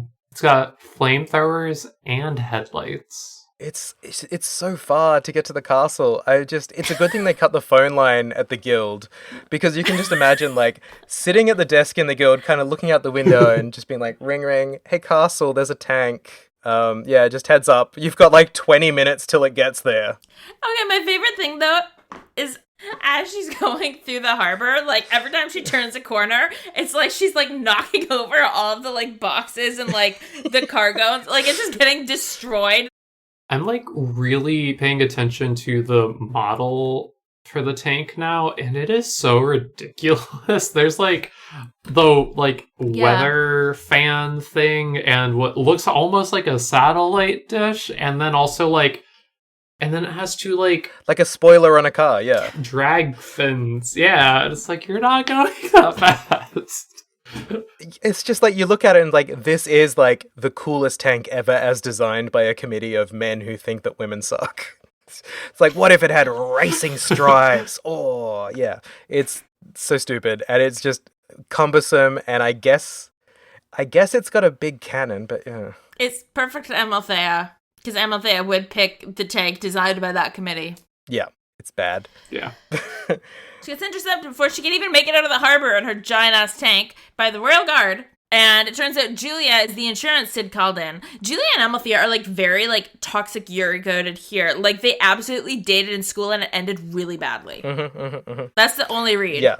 Need the manga. It's so bad. Yes. The way that she, like, switches from, like, military address to, like, using her first name, it's like... Yeah, we went to school together and we had a really toxic breakup, and I know that we're not on the best of terms anymore, but you are trying to shoot a tank at a building, so I think maybe you need a third-party, like, unbiased source of information at this point. Kano and Amalthea signed up to Truth Social and she hasn't been the same since. Oh my god. Oh my god. Yeah, she had her own incel arc because Julia dumped her. So true. The way she goes, I knew it! Julia Schwartz in all capitals. Like, I would have gotten away with it too if it weren't for you meddling Julia Schwartz. And Julia's not fucking around. She straight up had cannons detached from the RC and had them brought into the harbour, so she's going to shoot them point blank at this tank with her ex-girlfriend in it. Yeah. And then she's like, haha, here's my secret trump card. And it's the EMP, the gospel is attached to the satellite thing. And everything gets deactivated. She might kill the guys manning the cannons, unclear. Yeah. They do look pretty dead on the ground. It could be they're knocked out. You never know with trails. She also just, like, shoots, like, the machine guns on it, like, at the crowd. I don't know guns. A barrage of bullets. Something. I don't know. I'm not American. I don't know guns. I've never seen a real one. That's not true. I've been to Buckingham Palace. I think they're holding, like, a real rifle. Yeah. You do have an American on the pod right now. I do. I know. That's my hint in case you know anything about guns. Good. I don't know what a machine gun or an AR, whatever. Hey. Yes. Our subject matter expert on guns, Autumn Wright. Thank you for joining the show. Firearm consultant. Qualifications: lived in Florida. This does seem like a Florida man kind of tank, honestly. Oh my gosh, it is. Yeah, no, they would have that in Loxahatchee. As long as it can get through swamp. Like, I could see this thing getting totally tangled up in the greenery or whatever in the swamp. In short grass. No, yeah, it won't be good. It's like the big pickup trucks that you only drive on highways and paved roads. People love those in Florida. A lot of things make no sense. So Amalthea tells us that she got the gospel in exchange for helping with an experiment. And Kevin chips in to say that he might be able to stop this and, like, give us a chance. Yeah, he says specifically, I give it about even odds of either working or getting us all killed messily. So please pray. Please give some prayers that it's not the other. The dying messily part, I'm like, is that because she's gonna kill us for this? Or because could blow us all up? Who knows? Because his very technical plan is to, like, bonk the tank with the Kronos rod from Ruan, yeah. The time stop wand. He's like, I don't know if this is going to work, and he just takes this ancient artifact and smacks it on the side of a satellite dish. It works, which is great. Which is insane for him to say, because as we shortly learn, this is his job. He should know. But, I mean, it's smart. It is a smart plan in that he's like, this will create so much orbital energy for this orbital energy absorbing thing that it'll basically short circuit it. And it works. So it does make sense. Yeah, this is, very sacrilegious of him. Yeah, that's not how you use the rod for whatever. Well, not even that. Like, I mean, it's a good plan, but what I mean is that in the, like, lore, or at least the official church line, is that our artifacts are gifts from the goddess given too soon. Like, these are, like, sacred objects, supposedly, right? They're supposedly, like, literally from God given. They're, like, you know, and he's just like, let's just break this, like, holy artifact. Yeah, he's just like, da-da, bang, bang, bang, bang, bang. Not a good priest, but a good party member. Yeah. And then they sent him back to do it again. Yeah. Like, you did a good job. Good job. Thankfully, his like, bonking of the EMP works, and we can tackle this fight. The best part is that the Kronos Rock is another EMP, basically, right? Like, that's how it works. It froze everybody. So it's like, unstoppable force and a movable object, like, stop all technology and freeze everything. I thought he was trying to, like, stop the tank, or at least the mechanisms of the gospel, to, like, freeze them in time. But no, he was just doing blunt force trauma. It worked. Can't complain. Hey, can't complain. Gives us time to summon Julia into the fight. Yeah, and her arts are insane.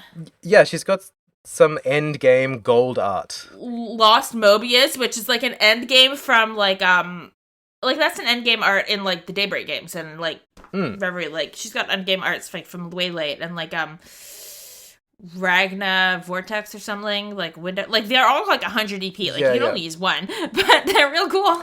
Yeah, I wiped her out quick, because I was just like, hey, I want to see the cool big spell, and then I was like, oh, that was, like, oh my god, 4/5 of her entire EP bar, whoops. See, I accidentally used the line one, and she moved out of the way, so I wasted all my EP on something that didn't hit her. I was so mad. Hate it. Those lines are so narrow. Fucking Amalthea. And of course it was Julia she was dodging. Ugh, rude. I did find this fight very frustrating, because it's an archaism, just like at the end of FC, and they are so beefy. It had Oh, yeah. something like 19,000 health. It's resistant to physical attacks. It has no elemental weaknesses. You just have to like smack it over and over again.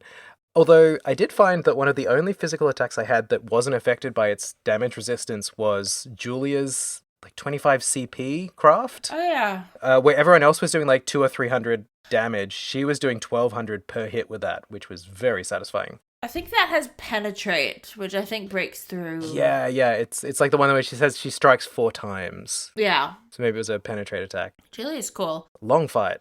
I also completely forgot to take all my equipment off of the rest of my party members before losing them all, so I was annoyed that I couldn't really do anything with my quartz, but I figured it out. It was a long time.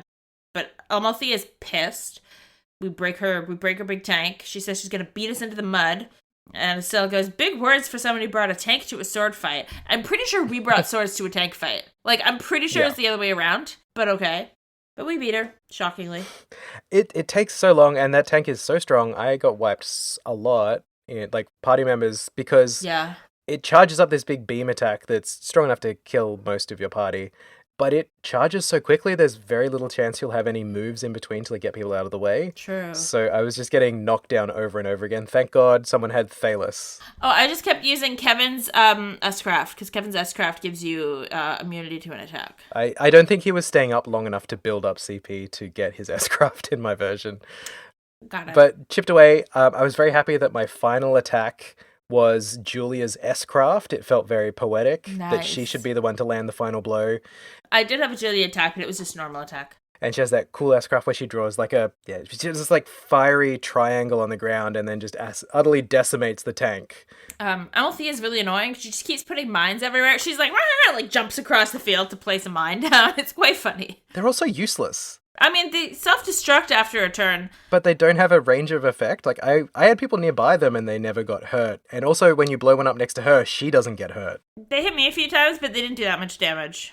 It's more just that she keeps moving all the way around the field, and it's like, then she's out of my reach, and then, but after we beat her, Dunan stumbles over, and turns out she threw him in the tank, too, and was just keeping him in the tank the whole time through that fight.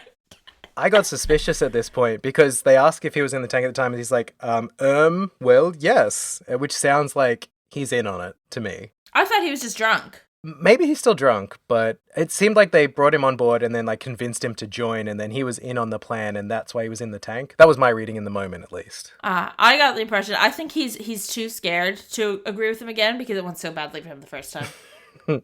Yeah, maybe. I think he's just chicken. I think he's scared of Amalthea. I think he's scared to say no to her. I think she's a scary woman. But he doesn't matter because we really care about Ren. Estelle's quizzing him about where she is, but she wasn't in the tank. So she turns on Amalthea and is like, where is the girl? And Amalthea suddenly goes, oh, I see. Oh? And has identified a misunderstanding in the situation. And she starts laughing hysterically upon realizing she was played like a fiddle by a little girl. She's been played. She does a whole introduction to it because she's all about the drama. She says, I, Canon Amalthea, captain of the Intelligence Division. Well, not really. I, the author of this plan to restore the Colonel to glory. Wasn't much of a plan. I was played like a fiddle by a little girl. At which point we get a voice from above saying, it's kind of rude to call me a little girl. I'm pan out and Ren's up on the roof, just looking over. It's a cat. Just hanging out. Did everyone enjoy the tea party? I thought the explosions and screams were best myself. And Kevin goes, oh, crap. And my Aggie goes, a kid? And Estelle goes, Ren? And that sad remix of Silver Will starts playing. That sad music. And it's plays through the whole scene. And I think, I'll talk about this more in a minute, but I thought that was so effective that that's the music they play through the whole thing. And it's the same music, right, that plays when Joshua tells Estelle his whole, backstory and then, Kiss poisons her and disappears at the end of FC. And Estelle's clearly, in denial. She's like, why'd you climb all the way up there? It's dangerous. So, Ren, you really are like a cat. Okay, I'll climb up and help you come down. So just wait. And Ren's like, there's no need. This is the best seat, fitting for the master of the tea party. And she pulls out her giant-ass fuck-off scythe. Hell yeah. Cool title alert. Cool title alert. She introduces herself as Enforcer number 15, the Angel of Slaughter. It's also some edgy preteen shit. It is. The front-on art of her I didn't love. I took a screenshot of it. Her eyes look really weird. in the front-on shot, and also her hand is too big. I think that's deliberate. She has a man-sized hand on a child-sized body. Oh yeah, the hand is the entire size of her forearm. That is true. Yeah. I don't mind the rest of it, but our hand is... It is like you cropped it and just stretched it out to be like... It is the size of her forearm. It's a little off, yeah. Also, side note, very cool to see this exact shot in that SC teaser trailer from the end of the remake. Yeah. Oh, it looks good. I'm so excited. They've got a lot of assets for that already. Like, they showed off all the like unique assets that... Not the stuff they could reuse from FC. It's far along. Yeah, they're really betting on this first one, bringing in a lot of new people. Better. I need that SC remake. They've already modeled like Estelle's new costume, so surely they're just committed at this point. Yeah, unless like one bombs, I think they really intend to. And I mean, the Steam numbers have already... The Steam concurrent player numbers are really high right now. They're doing good. Pretty good. Like, it's not... I don't know if it'll do as well as they are hoping it to do. I think it has a chance, but I don't think it's going to bomb. Like, I think it's going to do at least as well as other games. Yeah. I imagine they're going to wait to see about making a third. Third is weirder. But that would be really a curious. cool game to take this approach to. It'll be a harder game in some ways because third is so tightly designed, like in a way that 1 and 2 are not as tightly designed, like mechanically. Mm-hmm. And I'm really curious because I'm sure that they're gonna add some teasers into it for like later games, like I don't know, have Van introduced in like an extra starter or something. Mm-hmm. Yeah, that would be really good. Like Kid Van or something. Yeah, he would really fit in there. Yeah, I mean, yeah, that would make a lot of sense. But Estelle goes into denial and is like, no, what, no. It's just the music being the same. It's just cutting. Like, how devastating this is for Estelle to have the same thing happening of, like, the reveal that somebody you cared about is not who you thought they were and was lying to you. And yeah, obviously she's only known Ren for, like, half a second. But, like, it's clearly really hurting her. So it really cuts. Yeah. Julia's like, what the fuck? This small child is a member of Ouroboros? And Ren's like, haha, silly lady. There's no children or adults in the Grandmaster's sight, just useful people and useless people. And I, Lady Ren, am very useful, just like the Black Fang used to be. And Estelle's like, what?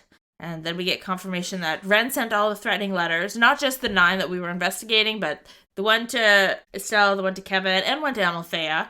And then Estelle asked about Ren's parents. Oh boy. Ren's like, oh, you never realized? I must be really good at this. Or you're just that dumb. And she makes her parents appear on the roof. But they have, like, blank eyes. Let's see their portraits. Yeah. And Estelle is also very offended at being called dumb again. Has one of her great expressions. Whatever the face is she does. I can't do it. I'm not an anime girl. But she says, these aren't my papa and mama, silly. I'm actually done with them anyway, so let's break them. And she just scythes them off the roof. They fall into pieces. Estelle's freaking out about, understandably, she believes she just saw 2 people get scythe murdered. But in my game, Agate points out that there's no blood and that these are more puppets. Yeah. And Red says, yeah, they don't even act like people when I'm not around. And she goes, I'm at least as good as Pedro from the Doll Knight. So now we know why Bliblon made us go and like open every chapter of the Doll Knight in the hopes that we'd read it. But with the doll parents disposed of, Ren says that she's going to summon her real mama and papa to introduce to Estelle. At which point she calls for Pater Mater. Yeah, which just means father mother, I think. Yeah, it's German, I assume, Pater Mater. Everything seems to be.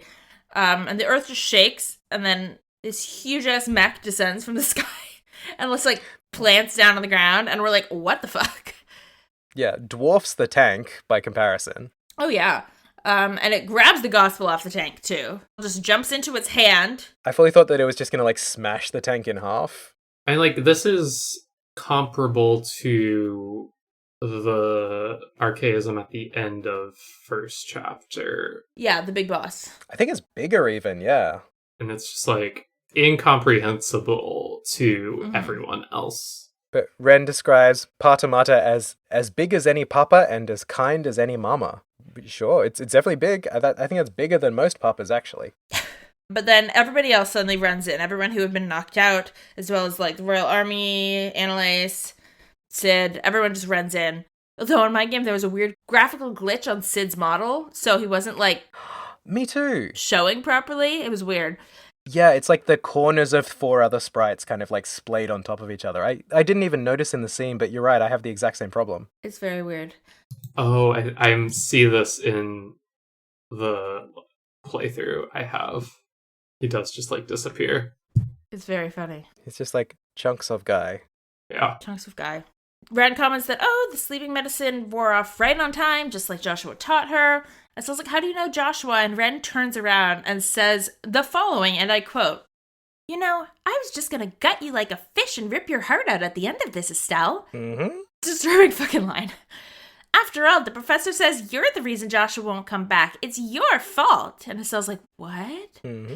And Red goes, but I really, really had a lot of fun, so I think I can forgive you for now. But only this once, okay? Hee hee. Disturbing. Estelle calls for her to wait. Cheetah is really heartbroken over this. She's like, Ren, what's going on? Ren says, bye-bye, Cheetah. I did have fun with you. Maybe we can share ice cream again someday. Well, everyone, thank you for attending the tea party. Ciao! And Pattermatter and Ren take off. And then they just yeet out of the scene entirely. What I think is so effective about the scene is the fact that the music choice throughout the scene is playing, because it is, none of this feels, it's not shock value music. It's not, oh, she's so evil and scary. It's, this is so fucking sad. What could have happened for a child to be like this? Something has gone really, really wrong, and this is really, really tragic. Like, that is what that musical choice is communicating throughout the scene. It's the sadness for Estelle, but it's like, that's why, I mean, obviously Estelle is sad because, you know, deceived or whatever, but really I think what she said about and what everyone else keeps reacting is, oh my gosh, this small child, like, this is horrifying. It's such a bombshell for them having such a young child be like part of this evil organization. But as we're going to learn in the next few minutes of this game, the Enforcer roster is really child heavy. This is not an outlier. Yeah. There's a scene going on between 3 child enforcers talking about a 4th child enforcer. This is par for the course. Yeah, and someone points out that, like, this was the age Joshua was when When he was rescued. Yeah. And that, yeah, Estelle's going to point out that he had been killing for years before that, and this is when he was rescued from.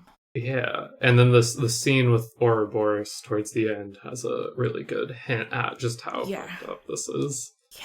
Because I feel like a lesser game would frame this as like, oh my god, shock value, look at this evil little child, look at this scary psycho child, look at whatever, and that's not at all how this scene feels because of the music choice, because of how the adults are reacting to it.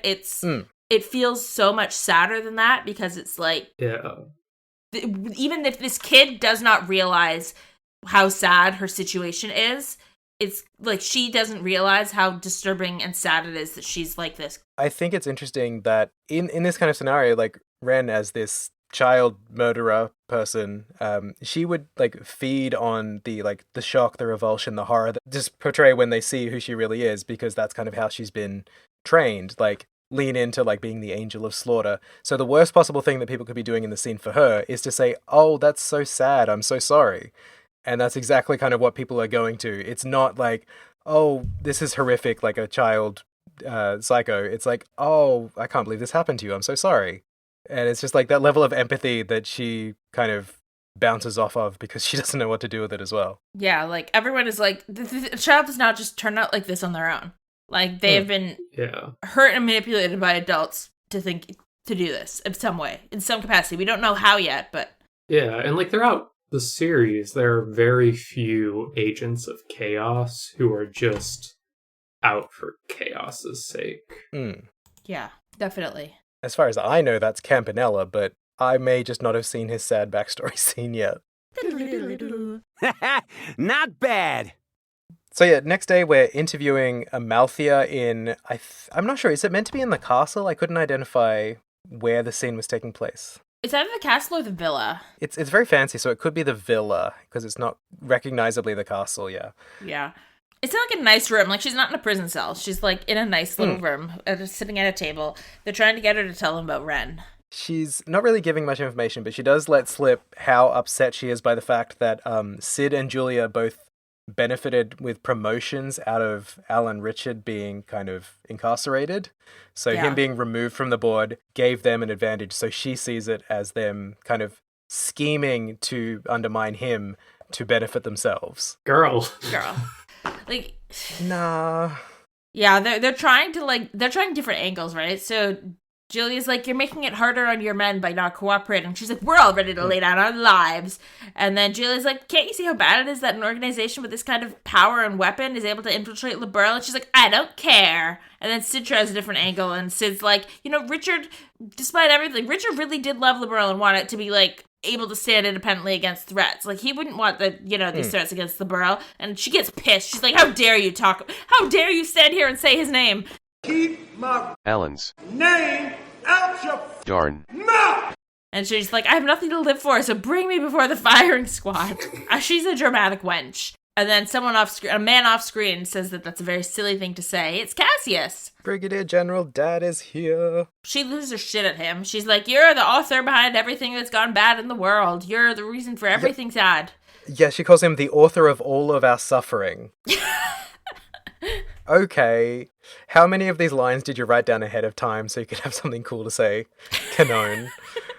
Everyone is on their edgy live journal shit in this chapter. But it doesn't even matter that Dad's here at the end, because the real important walks into the scene. It's Alan Richard himself in plain clothes. He looks like he's in a house coat, actually. Like, in his portrait, he's like, you got some collarbones popping, and it looks like he's in just a house coat. I see it. He looks good. Like, apparently that's his, like, prison garb, I guess. I guess he just wants to wear a bathrobe around prison. Like, that's kind of cushy. Apparently he begged Cassius to let him out so he could talk to Amalthea, and he's apologizes for, like, dragging her into his bullshit. She's like, we all followed you freely, and he goes, no, you didn't. Even if you think you followed of your own will, in the end, I pressured you to my desires. The responsibility is mine alone. That makes what happened this past night my responsibility as well. And it's like, I think the idea, right, is that he got all of these, like, younger, idealistic members and, like, radicalized them. What's that like? I mean, I was thinking along these lines, the whole kind of theme that they want to present through these characters is that, like, Richard did love his country, but his means to an end was significantly different, and it was making me think, along with other recent events, Albert Camus' letter to a German friend. Do either of you know this? Yeah. I don't know. Okay, so Albert Camus, the, like, philosopher novelist of the 20th century, like, nihilist, most famously, he's French. He's writing to a German friend in the 30s, I think pre-invasion of France. Yeah. And basically the like theme of that letter is, I love my country too much to be a nationalist. And says that, they're the means to the ends are not justified in how you are doing this. And then it goes on to say that, like, we will have, our resistance will be successful because you cannot just have weapons, you must also have spirit.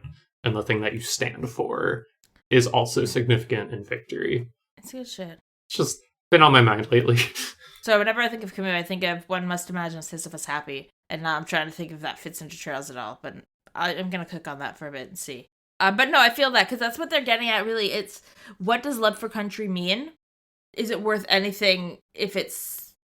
Depending on what approach you take to it, is love of country really worth anything? If you're destroying the country and your love for it, or if you're willing to take these means. Yeah, it's kind of the same energy, not nearly as highbrow a piece of literature, but Peacemaker, the DC series, where his catchphrase is like, I love peace, I'll protect peace no matter how many men, women, and children I have to kill to do it. Very nice. It's like, I love my country and I will destroy it out of love, because I will do whatever I have to get where I'm going. Yeah, which is not great. But I really think it's interesting that Alan stands here and says, it was really fucked up of me, and this is what I did knowingly, and, like, I deliberately and knowingly radicalized a group of young people I had power over to pursue my ends. Like, he's saying this in this very clear-eyed way of, like, not just, he's not saying, like, you got caught up in my charisma or whatever. He's saying, I manipulated you.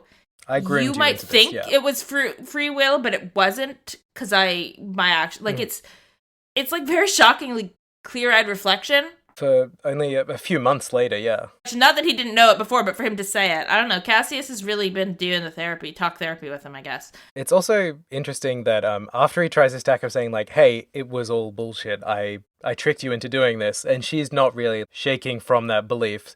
So he pivots and like formally disbands the intelligence division to her. I didn't get the exact line, but he basically says that the intel division is formally disbanded and thanks her for leading it in his absence. Yeah. So he's trying to sort of not invalidate her choices, but just say, we're done now. Like, I appreciate what you thought you were doing, but this officially we're done. Please stop. And she obviously takes it to heart because she bursts out crying. Yeah, the way that cuts off is like the scene fades to black and you just have her text box crying like a baby, basically. Yeah. Yeah, he says, please stop saying things like you want to go before the firing line. You get the impression, or at least I get the impression, that it kind of shook Alan Richard. I mean, obviously, he's clearly been, like, doing some like, self-reflection in his time in jail. It's not like this is just a sudden moment of change. But I guess seeing this young person he manipulated say, execute me for this guy and his beliefs, like, I feel like he's like, oh, I really did a number on them if they're actually saying, like, I want to die if I can't achieve his goals. Like, I think he's having a moment of, like, oh, shit. Yeah, and so you remain sympathetic because he has empathy and expresses that. And so through accepting this fault so completely, he as the character and the entire rest of the cast, like, very quickly forgives him, basically. Yeah. I think it's interesting because, like, he's been removed from the echo chamber of his own movement of people just sort of reassuring themselves that they're doing the right thing. He's been in solitary in a jail cell with his own thoughts and his housecoat for a couple of months at this point, and he's had time to think without any sort of outside influences or, like, checking back on his manifesto or whatever. And clearly been chatting with Cassius if he's talking to him regularly enough to, like, beg him for a favor, like... Clearly, Cassius is stopping by to chat with him, because Cassius did feel, I guess, some responsibility that, like, he left the army and one of his proteges went so wrong. Exactly, yeah. You've been in solitary, like, doing talk therapy, like, realizing... You've been dadded by Cassius too hard. We know Cassius loves to adopt a child. Yeah, only a few months, so you're maybe, like, starting to believe that maybe not everything you thought was true. And then you stand outside a room where your second in command is, like, screaming, like, kill me, I won't do anything, I'd rather die. And he's probably standing outside that door, had that final realization of, like, well, fuck, I really didn't do a good job. And has to come in and, like, deprogram this woman that he knowingly turned into this. Yeah. It's so freaky how relevant these games are. Yeah.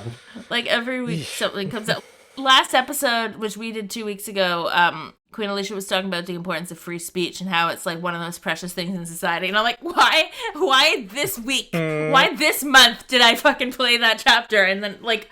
Oofa doofa. So yeah, I have a feeling that the remake's gonna hit.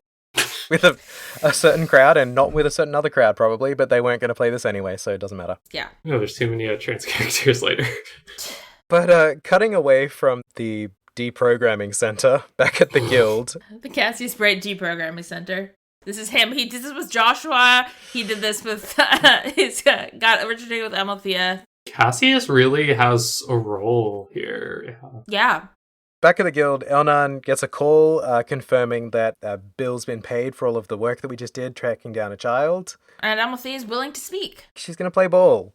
It was also at this point, as I sort of cashed in all of these missions, that I became a D-rank bracer. Me too. At which point I was just like, am I meant to be happy? That seems bad. Wait, we were F-rank just a little while ago. I mean, I'm not F-rank anymore, which is great. You had, like, the reprieve in E-rank, and then it's back to D-rank, having to go up to people and say, like, I'm bad at my job.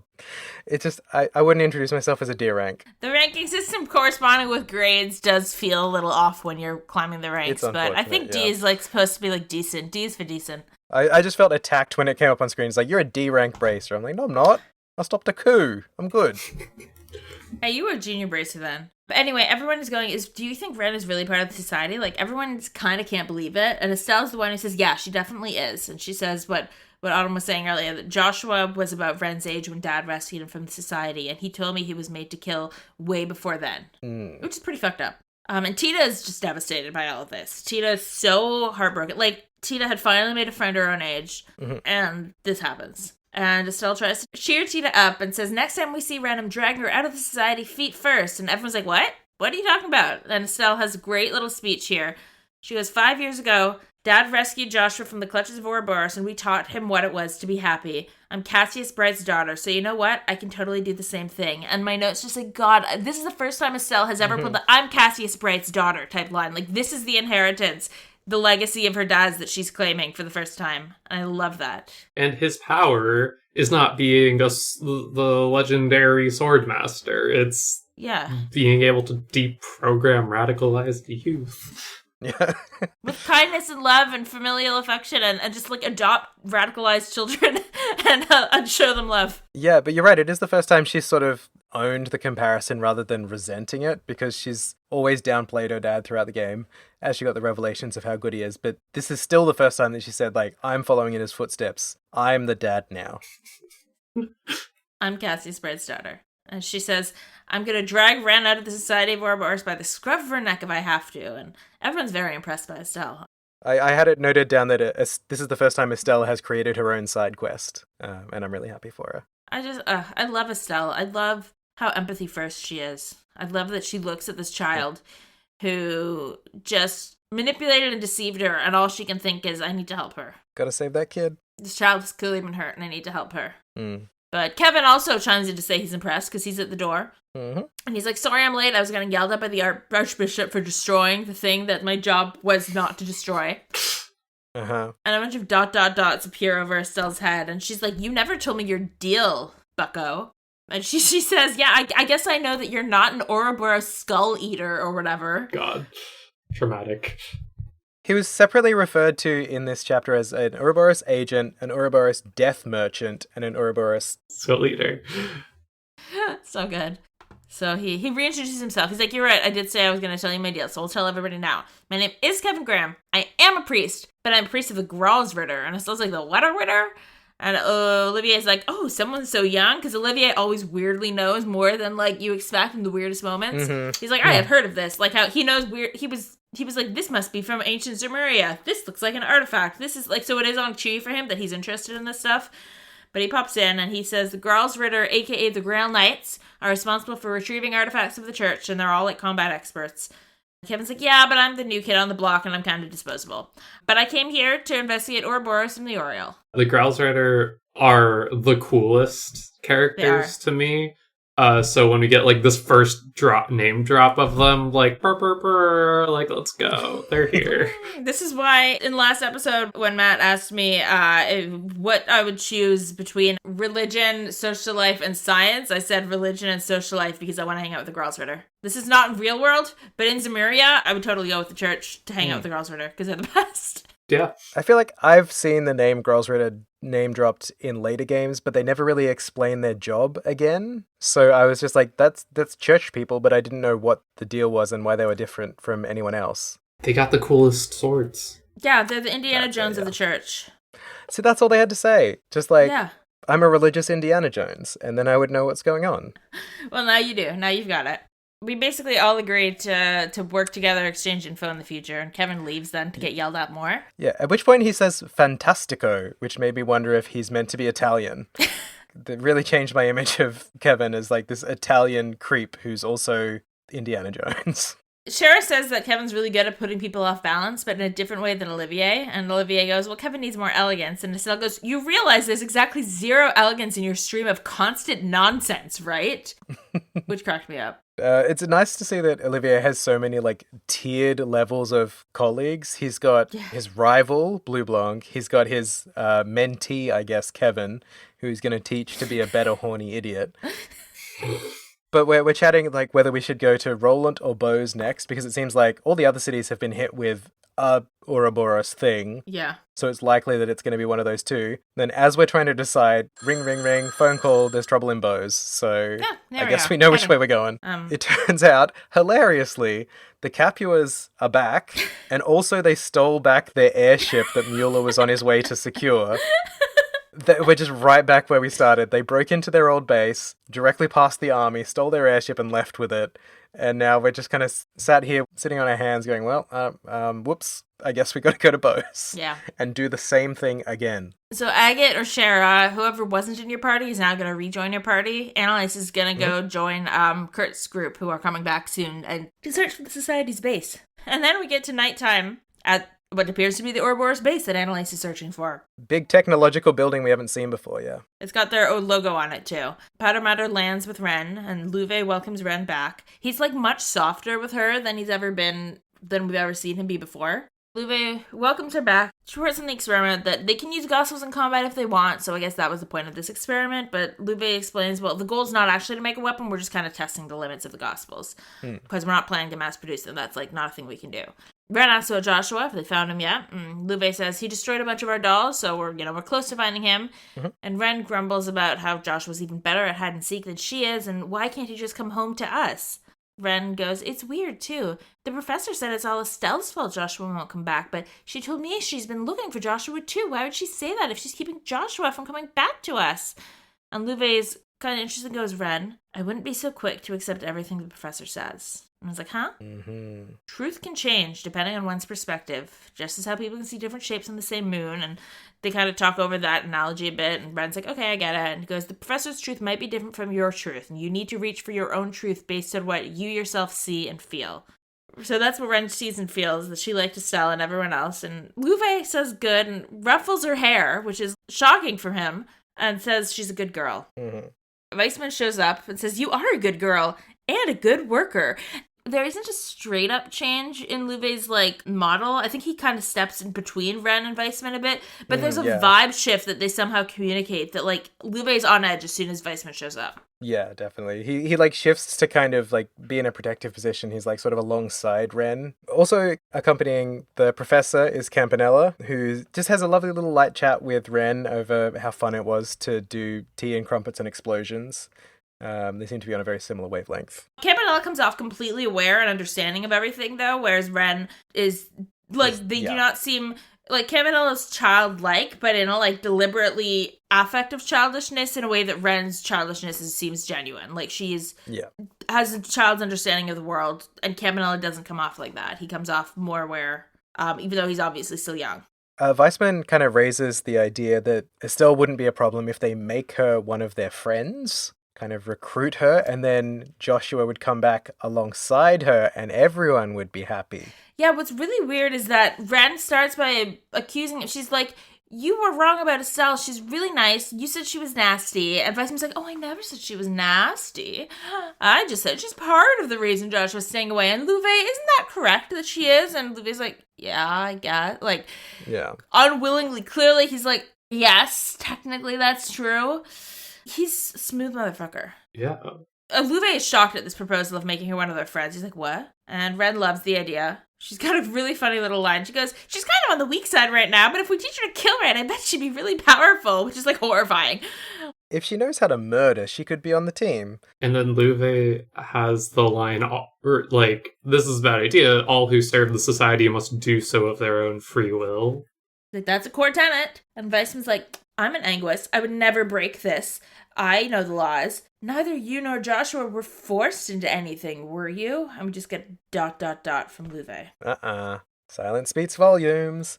And then he's like, I'm not going to force her because that would be unsatisfying anyway. I'm just going to brainwash her into wanting it. It's like, yes, and I'm sure you've not done that with anyone else here. Oh, no. Well, and what's weird for me about the Louvet thing is that based on the story that Joshua tells us, we don't know for sure whether he brainwashed Louvet or whether Louvet just felt the need to, because he was helping Joshua and Louvet was desperate for someone to help Joshua.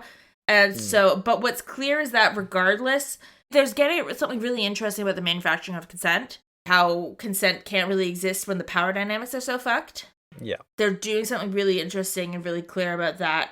Louvet has never said, I didn't consent to any of this, and he's still doing all this shit, and yet there is a clear discomfort. I mean, he's the strongest motherfucker we've ever seen, and he is uncomfortable around Weissman in a way that does not feel what you'd expect for someone who's like, only Cassius could possibly stand up to him in a fight. And immediately following the conversation about how its truth is subjective. Yeah, absolutely. Yeah, it's also showing us, like, the more we see of the society, the clearer there are that there are so many subdivisions and alliances and stuff within it. It's not this unified, scary force the way the Braces are talking about it at the moment. They have this big plan, they're all coordinating.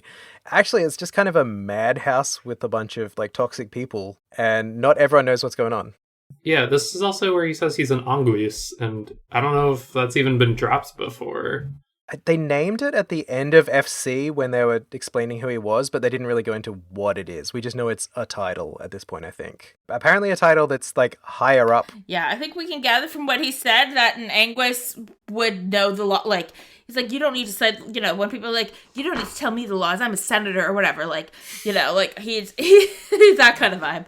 Oh my god, it's so good, it's so interesting, and there's so, I don't know, I feel like what we're getting at with this Louvet thing is the same vibe that you get when a child grows up to be more physically imposing than someone who abused or mistreated them when they were younger, and you're like, well, why won't you stand up to them? You hear people say, like, why? Like, you could beat them up, and it's not like that at all, because the power dynamics, that relationship, like, that's just not how it is. That's not how abuse and gaslighting work. And I feel like they're doing something really interesting with putting what's the strongest motherfucker we've ever seen in this character role. And in this relationship and in this really uncomfortable space. I will say what's maybe less well crafted is where this chapter ends. Yeah, should be where it ends. Because that scene feels like it should be the end of the chapter. I was fully ready to save my game and close the application for the night. But there's like a bunch more game before you actually finish. You're kind of released into Grancel in the same way you are at the start of the chapter previously. And you're just like, all right, go to the airport to finish the chapter. The start of the next chapter makes it make sense why they chose to go on a little longer for the end of this chapter. But it definitely feels weird because any other chapter would have ended after that last scene with Ouroboros. We get like the little cleanup section before we leave town at the start of a new chapter. Yeah. But here we're kind of set back into the city. There is a monster out on the Royal Villa Road to kill. And it's the only one because the clear out has still worked, so that's convenient. Anton has another update. Oh, yeah. Keeping up with the Casanova, the boy in the world. He's at the airport now. He's going, yeah, if you're a real man, you have to open your own road. The time to set forth is come. And Ricky just says, yeah, it's never boring with Anton. It's like a really lame chat, but he says he was going on a journey, and now he is going on a journey. He's at the airport. But that's keeping up with the Casanova. God, he's going to be on our flight. There's no way we're getting away from him that easily. He's going to be just hanging out on the way to Bose. God damn. At the airport, as we're getting ready to board, because I don't know if there was anything really about town worth checking out. I was a little ready to be finished, to be honest. Yeah, I didn't do as much check-ins around town because it was late. Late in the chapter, late in the evening. But as we're getting ready to board, Niall and Dorothy show up and ask for a private word with Estelle, which is interesting. Olivier does not believe in this and just tries to, like, hang out and see if he can get away with it. Yeah, everyone else is like, we'll give you space, and gets onto the airship, and Olivier just, like, hangs out in the background, like, eavesdrop. Estelle catches on. She's like, what the fuck are you doing? And the Cher comes and drags him the same way Mueller always drags him. And this is clearly what Olivier's into. He wants a partner who can drag him like that around. In my playthrough, this is also the first time I get to see Shara call him my dear Lenheim as well, as she drags him away, so... Yeah. I'm glad I got at least a taste of that after missing out on it the whole time. Back with Estelle and the news crew. Estelle says that Dorothy seems even more out of it than usual, which is really funny. But turns out she was in the bandit base, the old bandit base, when that raid happened. So she was right on the scene of the crime. She's acting super nervous. She's like, I have a picture to show you, Estelle. And she's like, clearly does not want to show it to her. Yes. It's in the airbase. It's Josette. And then crouched next to him is Joshua. In his big ass scarf flowing in the wind. His tattoo visible. Dreamy. Niall says that he's holding off and giving the photo to the army. And he won't write it in the paper. He's going to let Estelle deal with this how she wants. Not good journalism.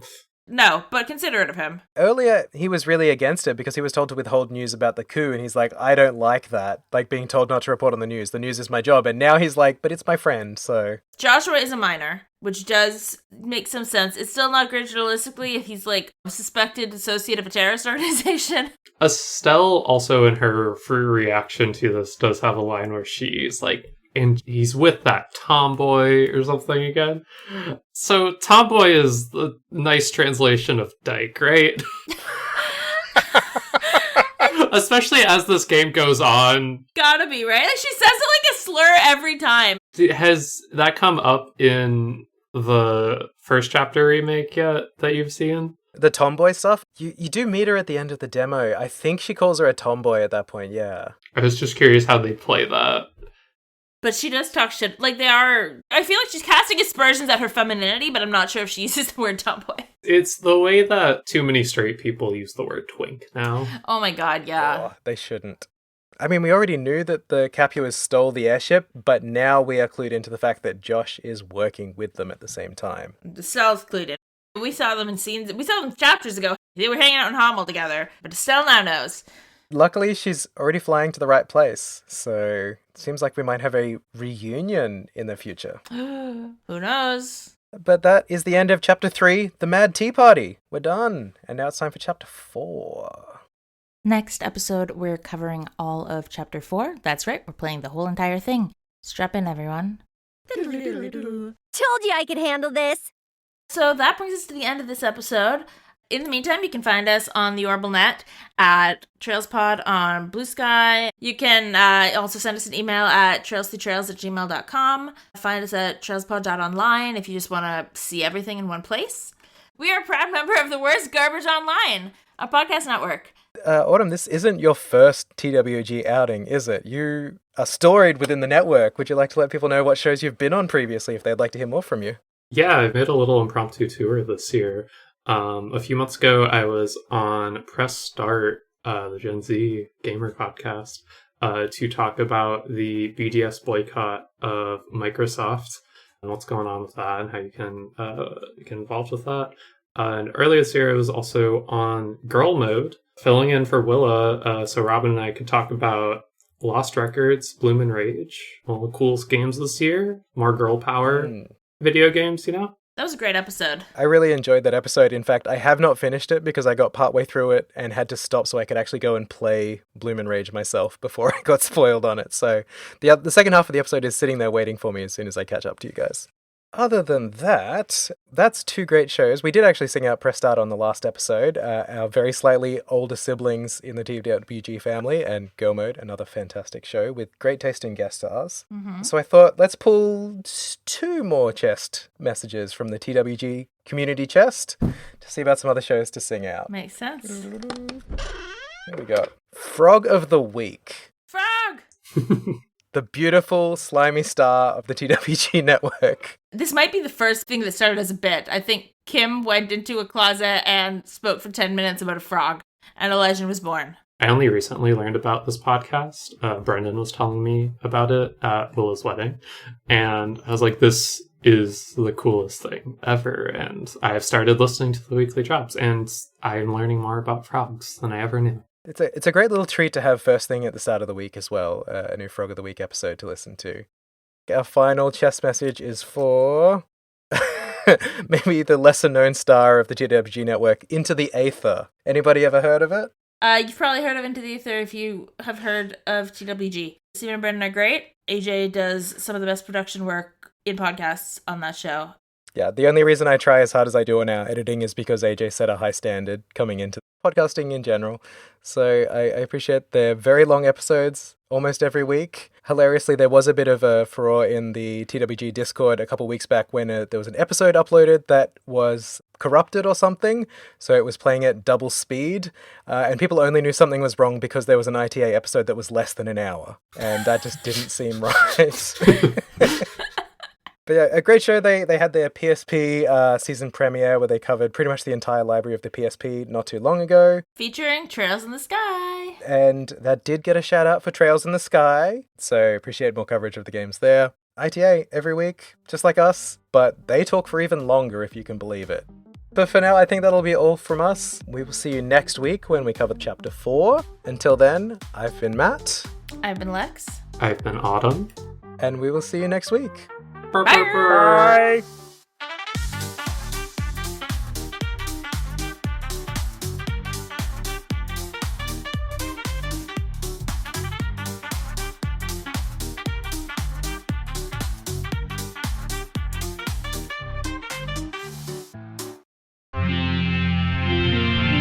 TWG, the worst garbage.